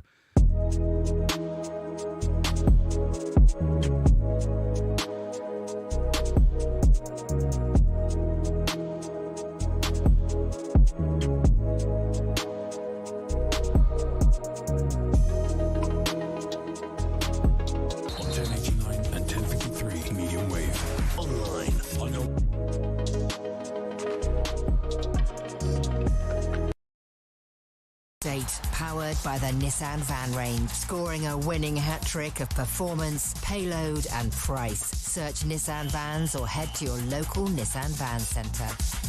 With your latest sports headlines, I'm Matt Hutchinson. Good afternoon. talkSPORT's Martin O'Neill has been criticised for supposedly downplaying the severity of Celtic fans' pitch invasion following the final goal in their dramatic title win over Hearts. We've been speaking to ESPN journalist Mark Donaldson. Martin today, to say that when he was told that Hearts called it an embarrassment to Scottish football, and he said, I don't believe it was, it's nonsense. That's not good for Martin O'Neill. Well, the Scottish Government is now considering making pitch invasions a criminal offence. Elsewhere, former Liverpool winger Jermaine Pennant is backing Mo Salah after he publicly criticised the team's style of play and called for Jurgen Klopp's heavy metal football to return. There's no player bigger than the club, but there's a player bigger than the manager. And unfortunately, Mo Salah has been at Liverpool a lot longer than Arne Slot. Mo Salah has won more things at Liverpool than Arne Slot. So he has every single right. He's a legend for Liverpool. We don't yet know if Arne Slot will pick Salah for his final match at Anfield this weekend. Elsewhere, we're expecting Callum McFarlane to be part of Xabi Alonso's first-team coaching setup at Chelsea when he takes the helm this summer. And Simon Jordan says it's a statement appointment from the Stamford Bridge hierarchy. For all those that made the observation who would want to go and work for Chelsea and they won't be able to get an elite manager, that's kind of in their face, isn't it? Because they've gone and got one of the most sought-after managers around. Well, Chelsea host Spurs tomorrow night. Meanwhile, we understand Chelsea icon Jose Mourinho is getting a 2-year deal at Real Madrid, and it was all agreed verbally last week. Elsewhere at the Bernabeu, Dani Carvajal will be leaving at the end of this season. The right-back has won 6 Champions League titles and 4 La Liga titles whilst there. talkSPORT News. Andy Burnham says Labour has not been good enough and the country needs serious rewiring as he hopes to win a by-election, and a lorry driver who smuggled £7 million worth of cocaine in a shipment of Kim Kardashian's Skims clothing has been jailed. More on all that with Emma at past.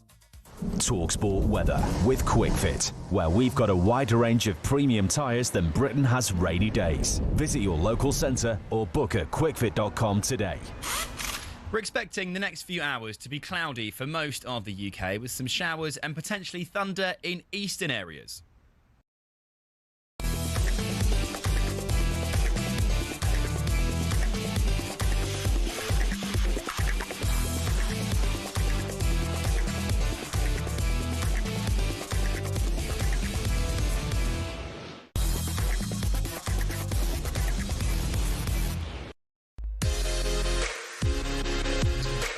Good afternoon, Paul Hawksbee, Andy Jacobs here on talkSPORT. Tom Rennie, presenter, podcaster, West Ham fan. If you follow him on social media, you know he's been in meltdown the last few weeks. Yeah, I'm worried about him. Have a word with him. The club, you know. No, of course he does. Yeah, he's passionate about his club. I mean, look, I'm a bit more confident than I was before kickoff yesterday. But having said that, going to Chelsea, where they generally, Tottenham, don't perform well, following, and then, if they don't get the result tomorrow, that'll be a massive pressure game against Everton. Oh no, if they lose on tomorrow night, then it's obviously a lot of pressure. I mean, sure. I think West Ham fans. I just think they'll get a point tomorrow. You think so? Yeah, like I said to you, if Chelsea were really needed 3 points, like they did at Forest last season when they had to win to get in the Champions League, that's a different matter. When the season's over for Chelsea, really, they might make the You Euro. can still make Europe. It's not over, What is it? they don't want is they don't want to be in the worst of all worlds is for them to be in the conference. You won it last time. But there's no point. There's no point being you don't get anything for it. So you get a lovely trophy. Well, yeah, but you know what I'm saying is you'd be better off. Like United, you're better off. Do you think most Chelsea fans feel like they wouldn't want Conference League, wouldn't want Thursday night absolutely. football? So give him a year to bed in. And I can't think there's any Chelsea fan that would want conference football. Let us Europa know. League would be different. Let us know. Talksport.com, text. We can still make you can. I mean, technically, if results went your way, you could still make the Champions League. You could make 6. I think that they're on 49 points, so they can get to 55. I think Bournemouth are already on that. It's unlikely. But that would need Villa to finish 5th. Yeah, wouldn't it? yeah. None of it's too likely. So I think. They're not really playing anything other than to impress the new manager. Right, here's the court circular. You like this? Oh, yeah. The Prince of Wales, patron of the Football Association, this afternoon attended the cup final between Chelsea Football Club and Manchester City Football Club at Wembley Stadium. Yeah. Even he thought the Hatto one was a penalty. It's in the court circular. Is it really? Yeah, it is. It's incredible. Okay. Yeah, but never mind. You've got to let it go, Andy. Oh, you let it Big go. decisions don't always go your way. Razor Ruddock is to star, the Daily Star tells us, to star in a new crossover league that blends wrestling with football. As I said to you this morning, isn't that Arsenal? Aren't they doing that already? Sorry. There we are. They're not the only ones. No, of course they're not. Other clubs have joined in, haven't they? Yeah. Of course they have. That was true, by the way. You threw that in, and a lot of people maybe hadn't seen the story. That's absolutely true. Not that one, but that Brighton did have someone who was a MMA fighter go in and work with the players on somebody who knew the manager, I think, was a German fighter. But went in to talk about how to get people off you when they're holding you. So to sort of, to counter the sort of holding that goes on, not to actually go and do it, but to find a way to get people off you when they're... How about just getting rid of it? Yeah, well, I think that's favourite. But it's a bit... I think if you made holding before the ball is kicked an offence, that would soon stop it, wouldn't it?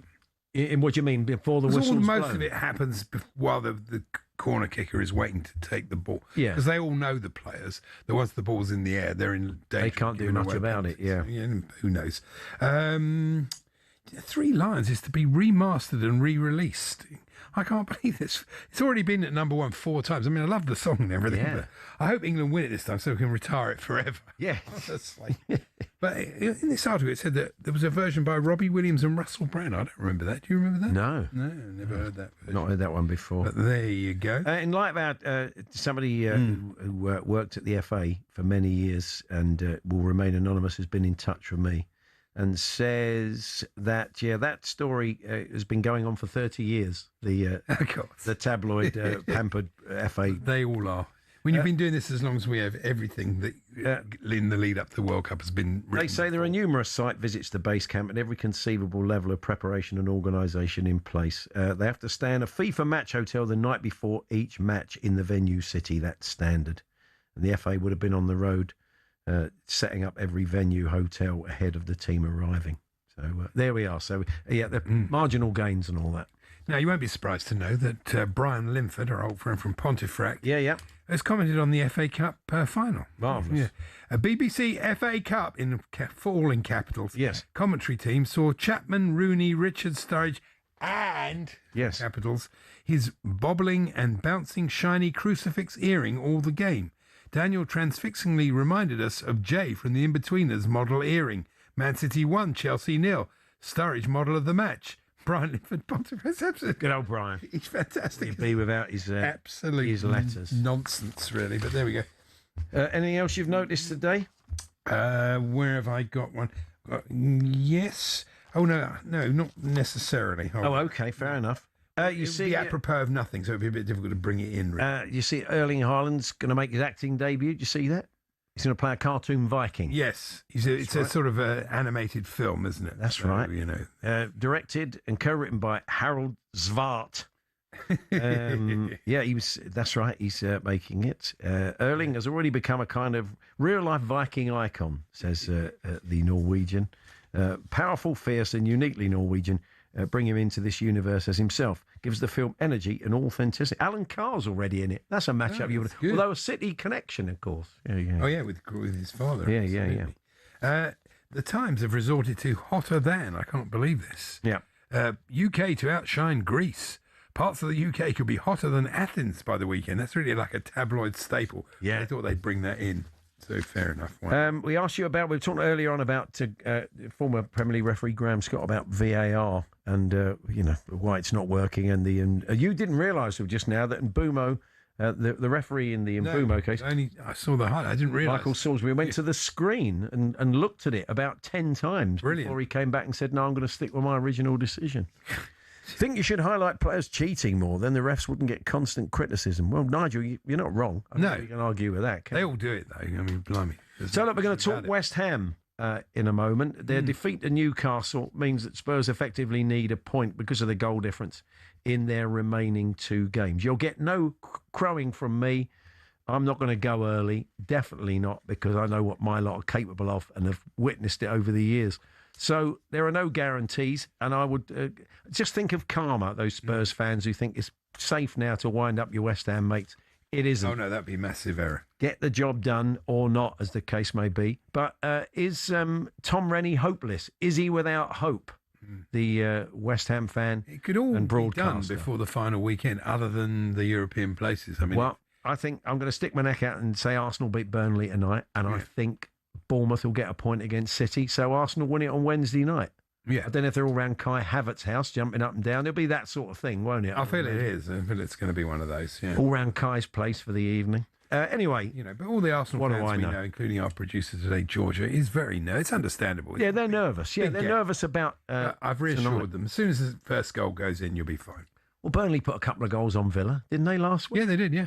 You know, they're playing with freedom, but I think Villa was after the just Forest feels like game. It was a big effort for Villa in that Forest game. maybe a bit nervy. It may take them a while to get the first goal, but you do sense once they get the first goal, they'll probably get a couple more. So I think so. Anyway, we'll find out tonight live on talkSPORT. Natalie Sawyer is your host. The Emirates, Sam Matterface and Darren Bent are your commentary team for that one. And John Catley, weatherman and Burnley fan, joins us to tell us whether he believes his team can cause an upset. Can West Ham claw it back after that defeat yesterday? We'll look at some of the things that have gone wrong along the way.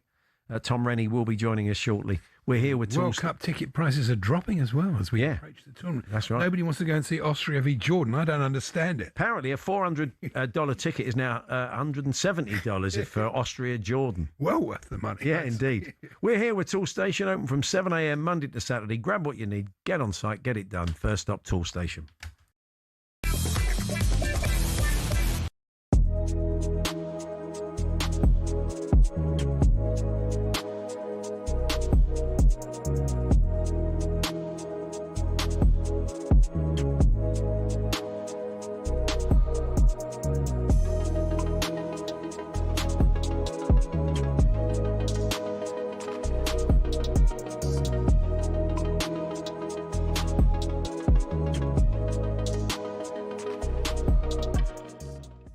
Four-year deal for Xabi Alonso as a manager.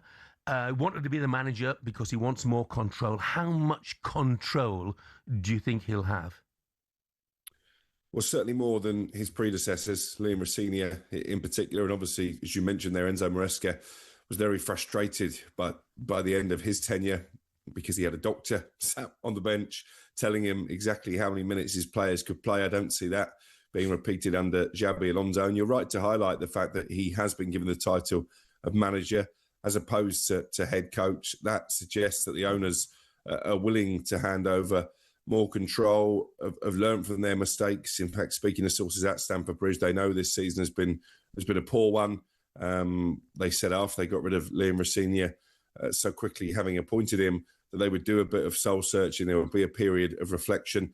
And they're describing this to me as the next stage in Chelsea's evolution by, instead of appointing a rookie manager like Liam, who was going to learn on the job, who was probably always going to struggle to command the respect of what is quite a difficult dressing room to control, they've now decided to hire someone who's been there, got the T-shirt, not just as a player, but as a manager as well, with that incredible invincible season at Bayer Leverkusen. Even Alonso's record at Real Madrid is not terrible, So I think instantly he'll command the respect of that dressing room because of what he does as a player, because of what he's already achieved in management. They're going to task him with building a culture befitting of a club like Chelsea. And it was quite clear in the statement when they announced him yesterday, they want to be challenging for the top honours, and they see this as the first step in that direction. How much control will he have? Well, certainly he's going to have a bigger input in transfer decisions than the likes of Rosenior and Maresca. Yeah, I was just about to say that. The model of Chelsea, will they change that as well? Because it doesn't seem to be working, what they're trying to achieve at the moment. And Alonso might have a little bit more of an input into transfers and who they need, because, look, you don't know what sort of system he's going to play. We play three at the back or what, and he's got to get players to suit them positions, isn't he? So I think there's going to be a hell of a clear-out.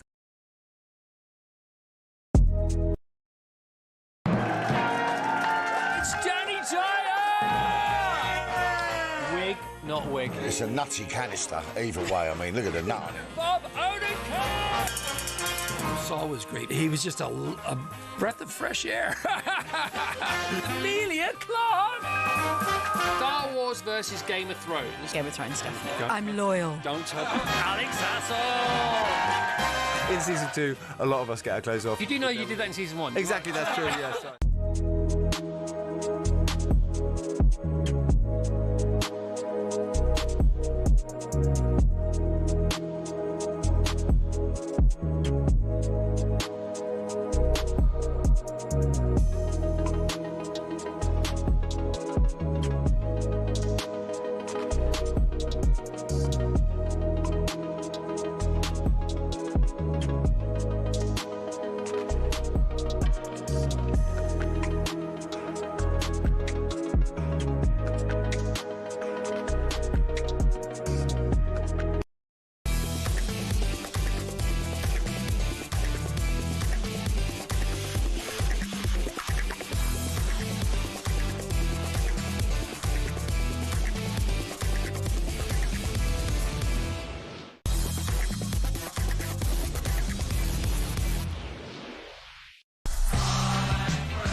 Newcastle 3, West Ham 1. An emotional day when Newcastle said goodbye to Kieran Trippier. West Ham performed largely throughout the 90 minutes like a side saying goodbye to the Premier League. For West Ham to come out of the Premier League this year is a massive story. Gutted, man. Gutted.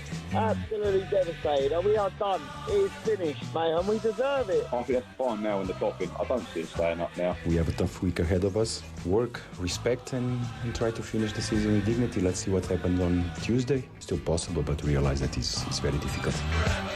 Yep, it's been a roller coaster for my club, Spurs, and for West Ham fans as well. And I hear what the West Ham fan says. It's done, but it isn't technically done. Yeah. I've been They've had following some poor luck as well in the last. I know the early part of the season is why they're in this trouble. But and I've been following the twists and turns from a West Ham point of view for a number of West Ham fans of my acquaintance on social media, including our next guest, presenter of the football show on Sirius and the Week in the Tackle podcast, West Ham fan Tom Rennie. Hello, Tom. I love coming on this programme because it's always a cheery conversation about how good the Hammers are doing. That package put me right back into yesterday. So beautifully made, and thank you for the ongoing depression. That wasn't honestly, our word. we all sympathise with you, Tom, because we've all done the meltdown, and you did have a bit of a meltdown yesterday. It's quite surprising. And what I enjoyed was the number of times you referred to Nuno's lack of hair. I thought, blimey, that's a bit of a cheek, isn't it? Yes, well, we can criticise our own, us balls, okay? You guys can't say that. That's our word, okay? Baldy. We're allowed to use it, okay? Yes, and I've kind of taken to calling him Bald Avram Grant, and I'm going to stick to it, I'm afraid, because the sheer amount of West Ham fans that I talk to who don't attribute any blame to one of the worst coaches we've had in recent memory surprises me. It's obviously mostly David Sullivan. He is the reason West Ham are getting relegated and are in this mess. His increasing incompetence and the fact he's clearly lost a step, Sullivan, is the reason we're in this massive mess, and him and Graham Potter are asleep at the wheel in the summer. But, I mean, we can walk and chew gum at the same time on Nuno as well. He has overseen some of the most inexplicable, awful performances in recent memory, and yesterday was another one for the pile, unfortunately. But Tottenham have two tough games. I'd fancy, with the chances you were creating yesterday, albeit when you were already 3-0 down, but at times you've looked very dangerous. It only needs a couple of those to go in against Leeds, who don't have a great deal to play for. Do you really? Are you without hope, Tom, currently? Well, I live my life that way most of the time, frankly, and West Ham have taught me that. But yeah, look, I wouldn't be convinced that West Ham can beat a Leeds team who, as they showed against Tottenham the other week, they're not the kind of side that would just roll over against anybody. They scored a 96th-minute winner against Brighton yesterday, so I don't take that as a given. And look, this West Ham team just don't have it. They don't have it. They are the 18th best or 18th worst team in the league, whatever way you want to slice it. I can't see a scenario where they win that game, and I also can't see a scenario that Spurs don't get at least 1 point from the two games that are forthcoming, including against an Everton side that have been struggling of late. They've been so bad, we beat them, so they must be pretty bad. So yeah, I am pretty without hope. I just don't see it with this team. I think it's been a long time coming. It's been 18 months coming, this relegation. The The replacement of David Moyes from 2 years ago, everything from that point has gone wrong. Not that I'm saying David Moyes should have stayed. I do still feel that had come to its natural end after 4.5 years. But everything from that point has been a mistake. And you even saw it in yesterday's game. The formation yesterday, the choice was bizarre, considering that Bruno Guimaraes is back for Newcastle United. I think he's one of, if not the best player in the league in that position. Everything was going to run through him. When West Ham have played Pablo, who is an inexplicable player in lots of ways, but he closes down that space. They decided not to play him. So, okay, well, let's play that Tati Castellanos, whose main attribute is his energy and ability to chase things down. Instead, he plays Callum Wilson, who we haven't seen start for months on end, who has now got this kind of new career as a super sub, whether he likes it or not. And he's for some reason, inexplicably started him in the game that was so perfectly suited to the other guy that he has. When he first came in, Nuno, and this is where I thought, oh dear, we might have dropped a clanger here in bringing him in. There's a couple of games back in September, and bear in mind, he's been in charge since September, like the 4th or 5th game of the season.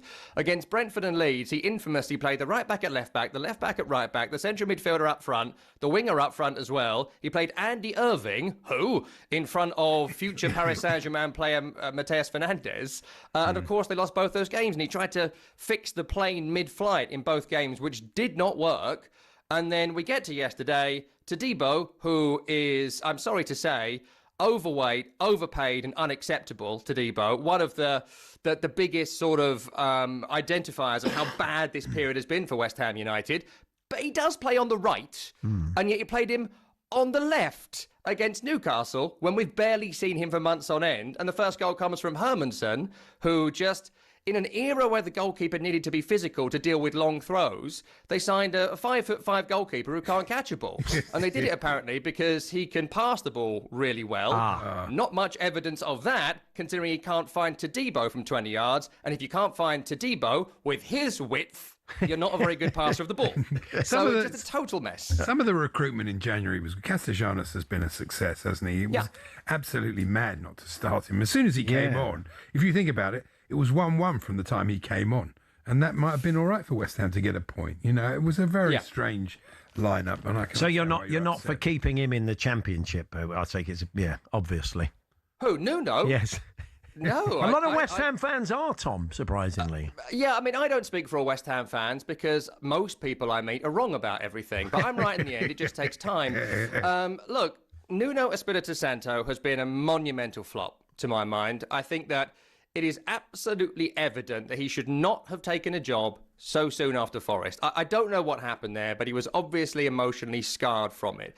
He didn't bring his staff with him that he'd worked with for a long, long time.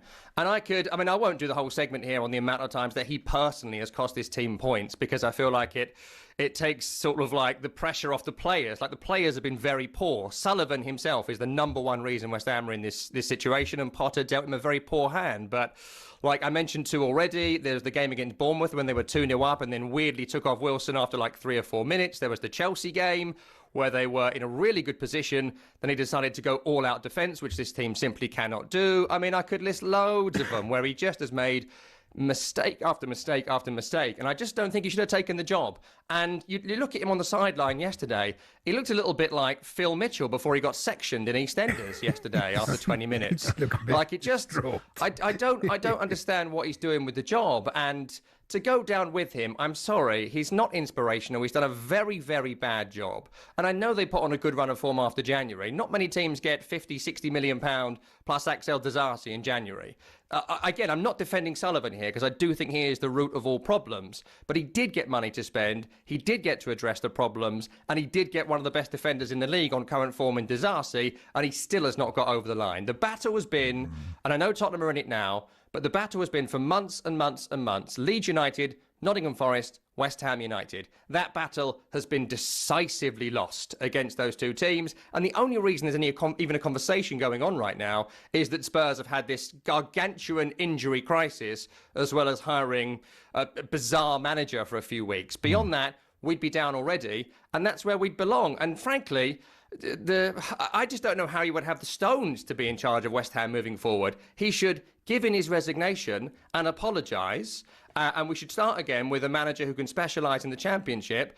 And I don't know if Scott Parker is somewhere right now listening, but All is forgiven, Scott. All is forgiven. Yeah, Come back John, and get us yeah. out, please. Well, I do hope he's very good at that. I do hope we're not chatting next Monday about the miracle of the London Stadium, that one that goes in off Tadebo's belly. Cheers, Tom. Thank you. Thanks, all the best. Tom. Well done. Thanks a lot. Pleasure. Thanks, guys. There's Tom Rennie there, West Ham fan from Sirius and the Week in the Tackle podcast. So, of course, we'll be watching all that unfold, the mayhem of the stories, top and bottom of the Premier League over the week, and we'll have a big special show for you on Sunday. But we got football tonight, and it's Arsenal versus Burnley. Could be a big night for Arsenal, and it's actually going to be Stuart Pearce alongside Sam, because Benty is alongside Andy Goldstein on Drive to build up to that game from 4. But we'll be chatting to John Ketley, Burnley fan. Is he keeping the faith? Well, I mean, I think they're definitely down. Yeah, I mean, well, they are. Yeah, exactly. Yeah. So we'll have a chat with him. Can they kind of spring a surprise? Can they pull something off tonight against? Don't stand there shaking your head. What's the point of speaking to him if you've already made your mind up? Because I know. Okay, well, look, we'll try and build the jeopardy up as well as we can in the next half an hour.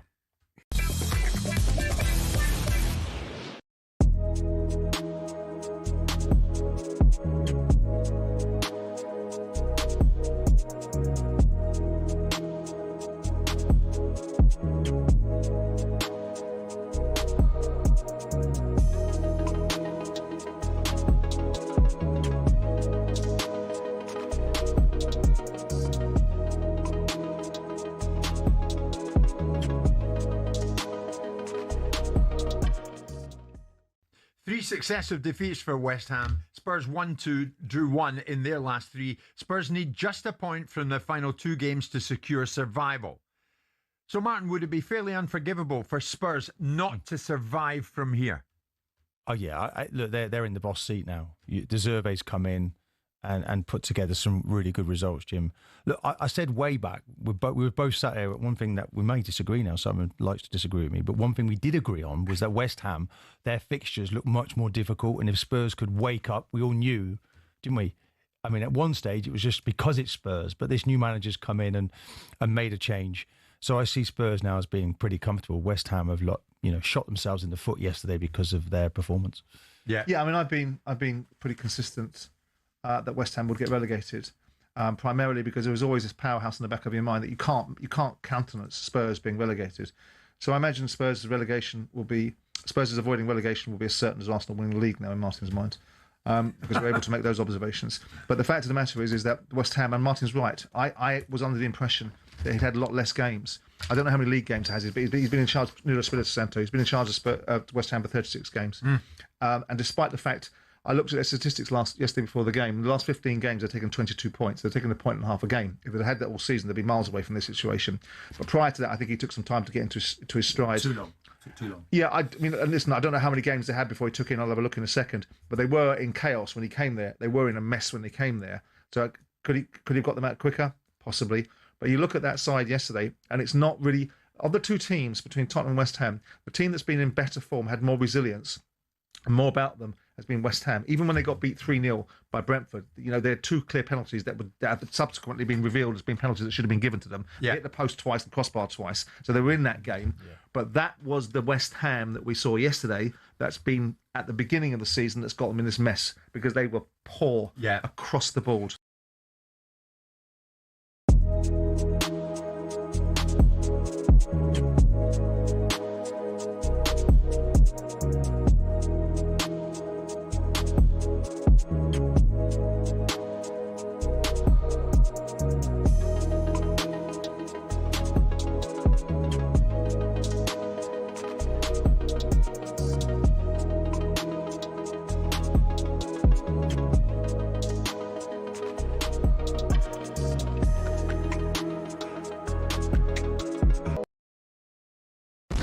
Get ready to get that winning feeling with talkSPORT Win, because we're giving one lucky listener the chance to win a massive £25,000. Oh my God. Go to talksport.com/win to enter now, and you could win 25 grand in your hand, tax free. Oh, that's incredible. Get that winning feeling courtesy of talkSPORT Win. Thank you very much. Find out how to enter now at talksport.com/win. Martin O'Neill's told White and Jordan, of course he deserves a chance to stay on at Celtic, but does he want to? If you were asking me today, I genuinely wouldn't have the energy to do it at this moment. In his second spell as interim at the age of 74, O'Neill took Celtic to the Premiership title with a thrilling final day win over Hearts. Martin's been energised working with younger people and recalled his first meeting with the players. Half the team had no idea who I was. That doesn't help when you've got a couple of young Japanese lads speaking to each other and saying, who is this old man that has just arrived into the dressing room? He also disagrees with Hearts boss Derek McInnes over the pitch invasion being an embarrassment to Scottish football. You'll be able to watch the whole interview back on the talkSPORT YouTube channel. Now, Jose Mourinho's return to Real Madrid appears to be all but sealed. It's understood he'll rejoin on a 2-year deal at the conclusion of the La Liga season this Sunday. We're told that Aaron Rai is a very popular winner of the US PGA Championship. The unfancied world number 44 became the first Englishman to win the major since 1919. Here's talkSPORT's Rupert Bell. And when you think golf has sort of suddenly gone into this land of squillionaires who are squabbling over how many more million they can pay for, to hear Aaron Rai's story does actually realise that what really matters is the sport matters to him. Get all the latest on talksport.com.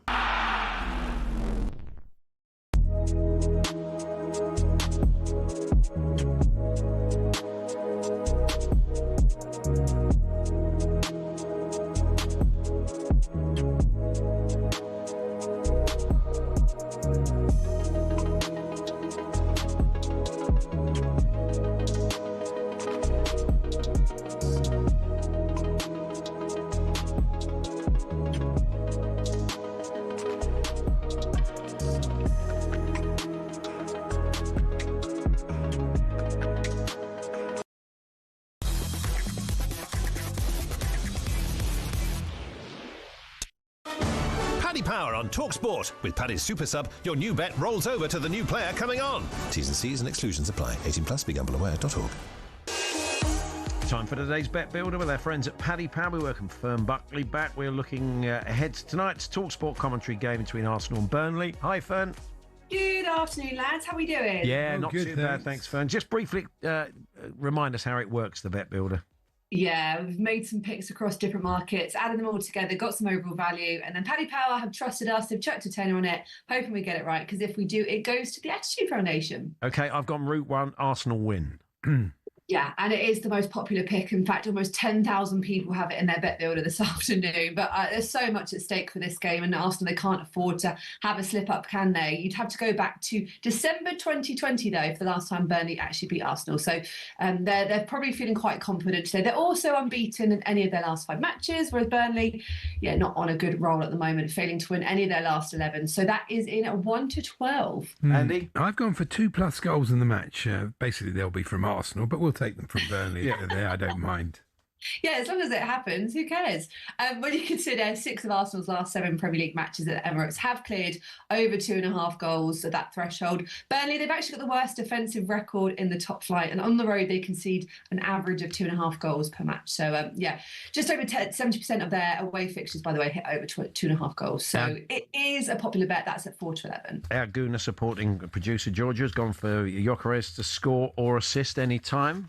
He's just been amazing to watch this season. He was on target the last time the two sides met, but more recently he scored twice against Fulham, didn't he? Got the assist as well. He is a super sub, so if for any reason he comes off, Paddy Power protect your bet, and he is an 8-15.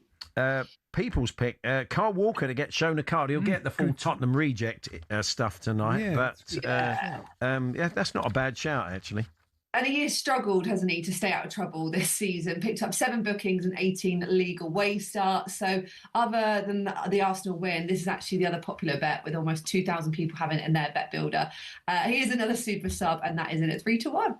And you've gone the corners market. Yeah, I have. I thought I'd just switch things up a little bit. Arsenal, they had 6 corners in that previous meeting against Burnley. Also, they are just generally registering over 5 corners per match at the moment in 8 of their last 10 league games, actually, as well. So it is happening a lot.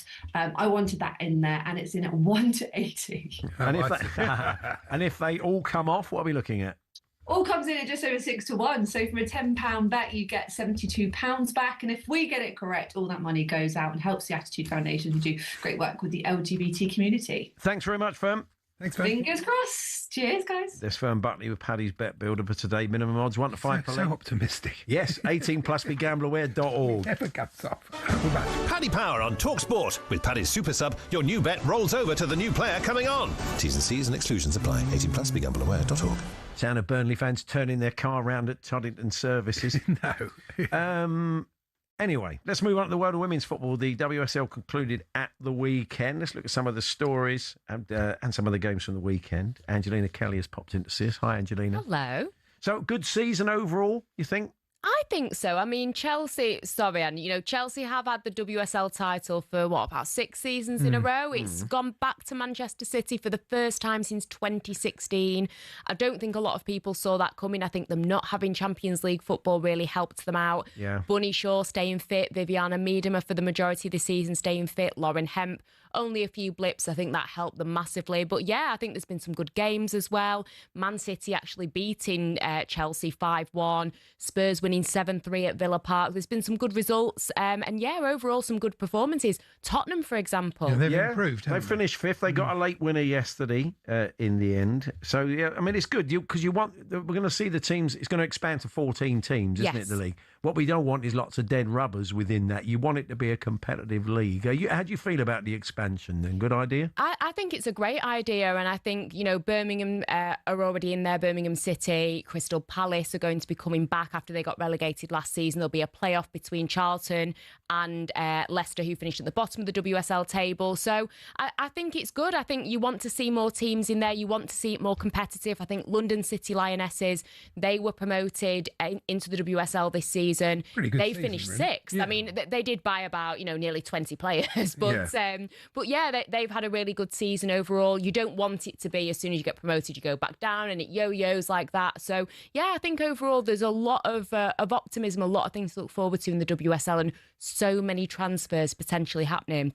Beth Mead has obviously departed from Arsenal, as has Katie McCabe. Bunny Shaw's future with Manchester City is up in the air. It's looking like Chelsea may want to sign her because Sam Kerr has obviously departed from Chelsea, as has Millie Bright. She's retired now. So, yeah, a lot of the top teams are going to have to recruit well if they want to be competing, not just for the WSL, but also in the Champions League. Yeah. Crowds-wise, now, we know Arsenal always bring in healthy crowds, don't they? You say Chelsea next season, they're going to have all the games at the Bridge.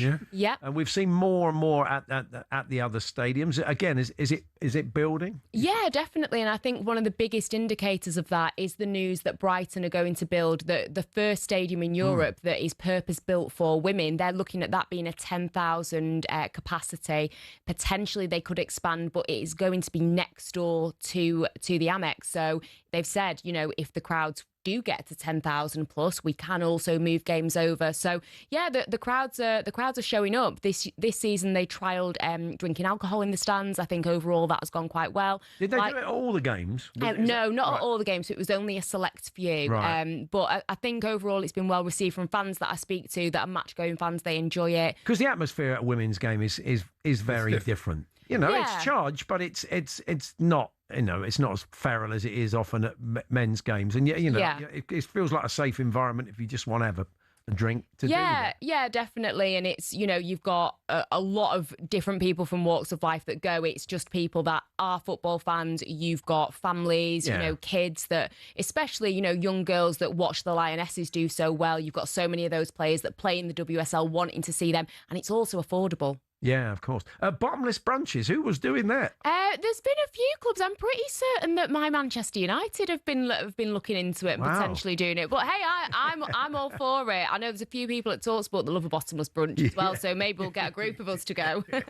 So, you've already mentioned that City and Arsenal. Sorry, Chelsea and Arsenal will be playing catch up on City, and City are going to lose their main striker. So you don't see this necessarily as the start of sort of City's domination. It's not the start of something. It's interesting because on paper it should be. Andre Yeglers, this was his first season in the WSL, first season with Manchester City.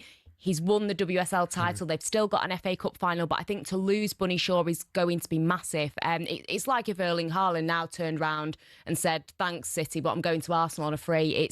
It's insane. And for context, Chelsea reportedly have offered her a £1 million a year contract. Sam Kerr, before she departed, was on 450k and she was the highest earner. So that kind of puts it all into perspective for you as to what they're willing to do to get Bunny Shaw.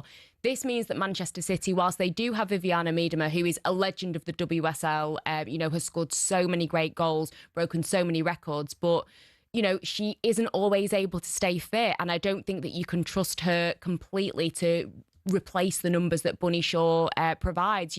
She's the only player in the WSL at the moment that can average a goal a game, pretty much. Beaver Jones swap, Yeah, Aggie Beaver-Jones, her contract is up in the summer with Chelsea. She's actually been linked to Manchester United. I think that they would massively benefit from a new striker, but we'll have to wait and see. But the big news today is about Georgia Stanway. According to reports, she will join Arsenal at the start of July on a free transfer from Bayern Munich.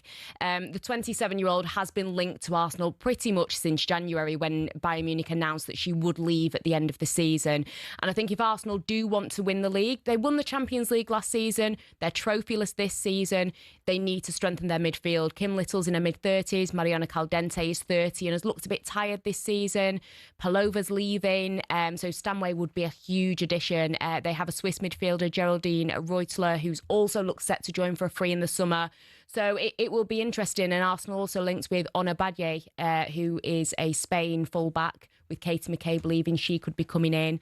Was at Manchester United back in the day. So, yeah, it's looking exciting for Arsenal. You mentioned Mary Earp. She's coming back from France, which she's been playing for PSG. Where's her most likely destination then? She'll find a WSL club, I guess. Yes, well, it's looking like Michelle Kang and her checkbook is ready to go. London City Lionesses. London City Lionesses. Makes sense for them. Yeah, I mean, Mary Earp, she's 33 years of age, over 100 appearances for Manchester United. As much as since she has retired from life with England, there have been a few question marks over her autobiography, some of the things that she said about her teammates. On the pitch, she was fantastic for England. She was fantastic for Manchester United. So I think for London City Lionesses, to get her in from Paris Saint-Germain, so experienced, I think that would be a great addition for them if they want to continue pushing up. They finished 6th this season. Michelle Kang, she wants silverware, she wants European football. So I think it would be a good addition if they want to push up the table. Where's the women's league with VAR? Are they thinking of introducing it? Or? So there is no VAR at the moment. So in the Champions League, in some games, you do have VAR, you do have goal line technology. At the moment, there are no plans to be bringing it in. We know that Sonia Bonpastor has had her say. We know that she's brought up a phone with pictures of situations before. It'd be wrong, though. It'd be wrong that if Chelsea and Arsenal are playing all their games at the main stadium, they would have the benefit of that. You can't have some games with it and some without. Really. And a lot of clubs are playing, at the club's main stadium. Yeah. So, for example, Aston Villa play a lot at Villa Park. I think all of their games. Obviously, Everton are now at Goodison Park, but not every single team is necessarily going to be able to have the capacity to have VAR. Don't have it, honestly. So it's a good selling point for the league. Yeah, don't go ruin the WSL the way we have the Premier League. There are some poor decisions, but there are with VAR. So, Angelina, thank you. I'm sure we'll catch up. You're going to be out and about in the World Cup, so I'm sure we'll be chatting to you during the. But thanks for all your efforts on the WSL, and we'll be no worries at all. Back for next season. Yes, definitely. Fantastic. There's Angelina Kelly. John Ketley joins us next. Burnley fan, weatherman. We'll do a bit of both. Yeah, exactly. We'll do a bit of both. Bit of Arsenal Burnley tonight. Can they cause an upset? And also we'll look at some of the temperatures we can expect over at the World Cup. Maybe we've been over-egging the weather, but probably not. We'll find out from John very shortly. We're here with Toolstation, first stop for everything for the job from 7 a.m. Monday to Saturday. Start strong, start it right. First stop, Toolstation.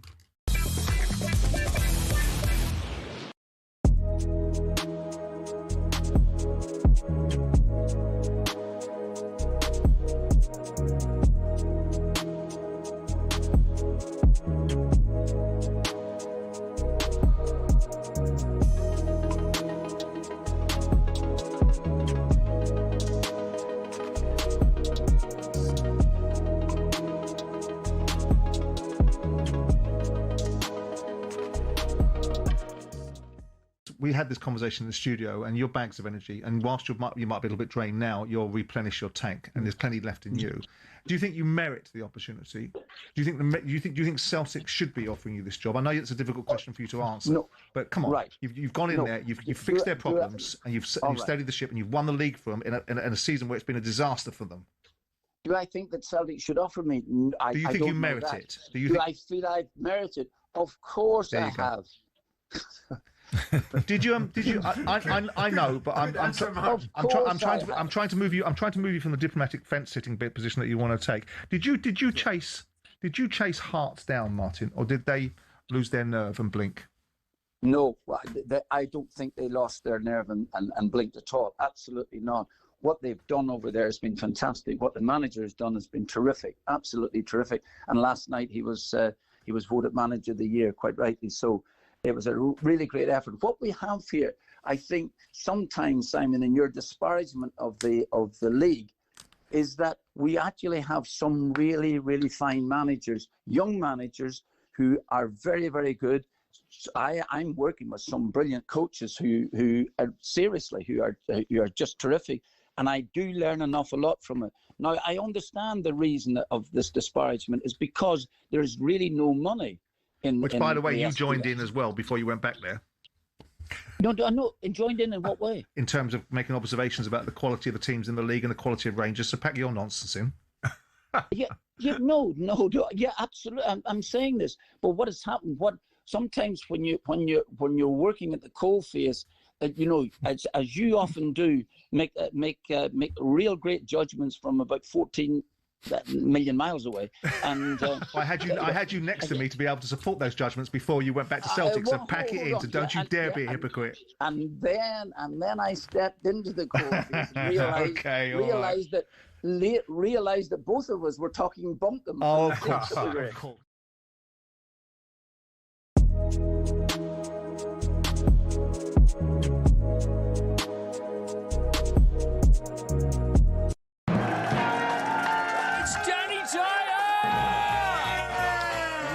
Not wig. It's a nutty canister, either way. I mean, look at the nut on it. Bob Odenkirk! Saul was great. He was just a breath of fresh air. Amelia Clark! Star Wars versus Game of Thrones. Game of Thrones, definitely. I'm loyal. Don't tell Alex Hassel! In season 2, a lot of us get our clothes off. You do know you did that in season 1? Exactly, that's true, yes.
Like that, we've been at the top for a long time. Shows the level of consistency, and it's been a massive achievement for them as a team, as a club. You've got 2 games, Burnley and Palace. Back your team and just enjoy this because you've worked so hard for it. There's a drive and an energy to get to the finishing line. You're up against Pep here. No, they haven't won it, Jim. They've got 2 games to play. Anthony on his left foot. What a finish! What we can do is make sure, like we did against Villa, we proved last week that we were still taking the competition really seriously, and that's what we'll do. The Gunners are just 2 steps from heaven. You can add all the dramatic pizzicato strings you like, can't you? But it takes more than that to make this a contest. Or maybe that's a bit harsh. Maybe Burnley go that night with nothing to play for. We saw the tail wagging against Villa last week. Within game, Arsenal could get nervous if it's 0-0 Burnley for a long scored time. first. They have dangerous players who could pop up. But let's see you if just feel once Arsenal score, everything will settle down. But we'll see. Our next guest is a big Burnley fan. He's also a weatherman. It's John Ketley. Good afternoon, John. Hi, good afternoon, Paul. Good afternoon, Andy, to you. Hi, John. So how are you feeling about tonight, John? Do you still feel that you could go there and go? I mean, it would. Think of your place in Premier League history if Burnley went to the Emirates tonight and put a spanner in the works with a big win. Yeah, I don't think we'd be very popular at the Emirates again, would we, if we managed to win this one? But we did win in 2020, I think. Yeah. But that was with a Sean Dyche defend. I don't think we've got a Sean Dyche defence at the moment. It's a bit leaky. But yes, as you said, Paul, lots of spirit in that match against Aston Villa. You just never know, do you? But I think, quite honestly, there's a bit too much in the Arsenal repertoire, isn't there, to expect Arsenal to trip up on this one? I would have thought so. A few of them have done quite well this season. Fleming hasn't had a bad season, has he? I mean, he scored a few goals. Yeah, he's a good lad, Fleming. I like Fleming very much. It's just that there just hasn't been the quality in front of goal. They've struggled away. They've threatened on many occasions in every match, but they just don't seem to have the quality once you get within about 10 yards of the goal. But they're probably going to bounce back again. They've got a lot of quality in there to get back out of the Championship. Let's hope so. Anyway, depends how many players they can keep. Of course, we've lost this year. We lost Josh Brownhill, who did so well last year in the Championship. And they just never recover from a bad start again. It's always the way. They start badly and just never recover. It's just lack of confidence, isn't it, all the way through? Who is tipped to be the next Burnley manager? Is it? I mean, would you welcome back Sean Dyche?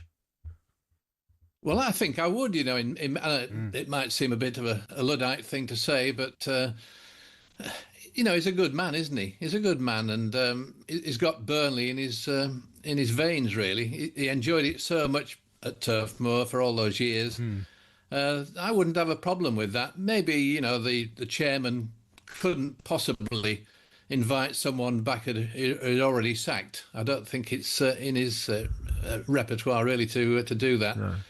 So I feel that he wouldn't be coming back. But would I want Bellamy? I'm not sure about that either. I like him. I think he'd be good for you, John, Craig Bellamy. I'm a big fan. I think he's a really good manager and passion. Well, enjoy tonight. We just wanted to ask you a quick question about the weather in the States during the World Cup. We were chatting earlier on to the sleep expert, Nick Littlehales, who's worked for the FA and all the marginal gains. They're taking specific bedding out for the players. And we talked about the role of aircon, drying them all out and dehydrating them. And I read that it is hotter now in America than it was in '94. Yeah. So do you have fears for the weather conditions? What sort of thing? We're going to see a lot of storms. We saw a lot of that, didn't we, in the World Club Cup? You're bound to get some storms. Are you likely to get storms during a game? Well, possibly not very often.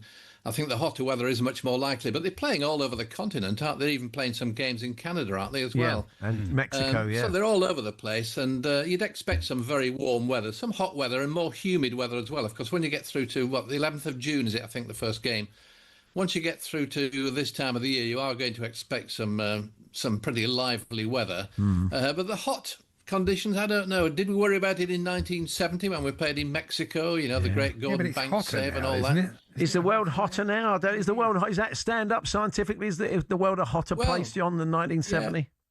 Period of global warming and all that. You can't argue with global warming. You might argue with climate change. I probably will. Right. But I think we are in a warming world at the moment, and you've got to expect some pretty nasty conditions. But I don't want 6-minute breaks. I don't want everybody coming on with their buckets of water and stop and play for 6 minutes. I think that would just ruin every match, wouldn't it? So just finally, are you comfortable predicting a hurricane at the Emirates tonight? Mike, your old colleague, Michael Fish. Maybe put the Arsenal players off. Yeah, we ought to keep away from hurricanes. I think there probably will be a little bit of rain in the air, but maybe the wetter weather will come after the match when Arsenal are crying.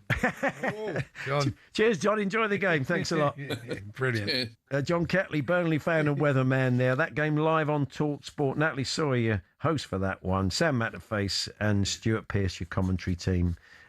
We'll be back tomorrow to build up their own particular derby, myself and Andy. A big one, probably bigger for Spurs, certainly for them for Chelsea. But it's Arsenal Burnley tonight, and building up to that in a few moments' time, looking at all the other big stories of the day. Andy Goldstein and Darren Bent with Drive.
don't listen. Middlesbrough went 1-0 up, Jamie.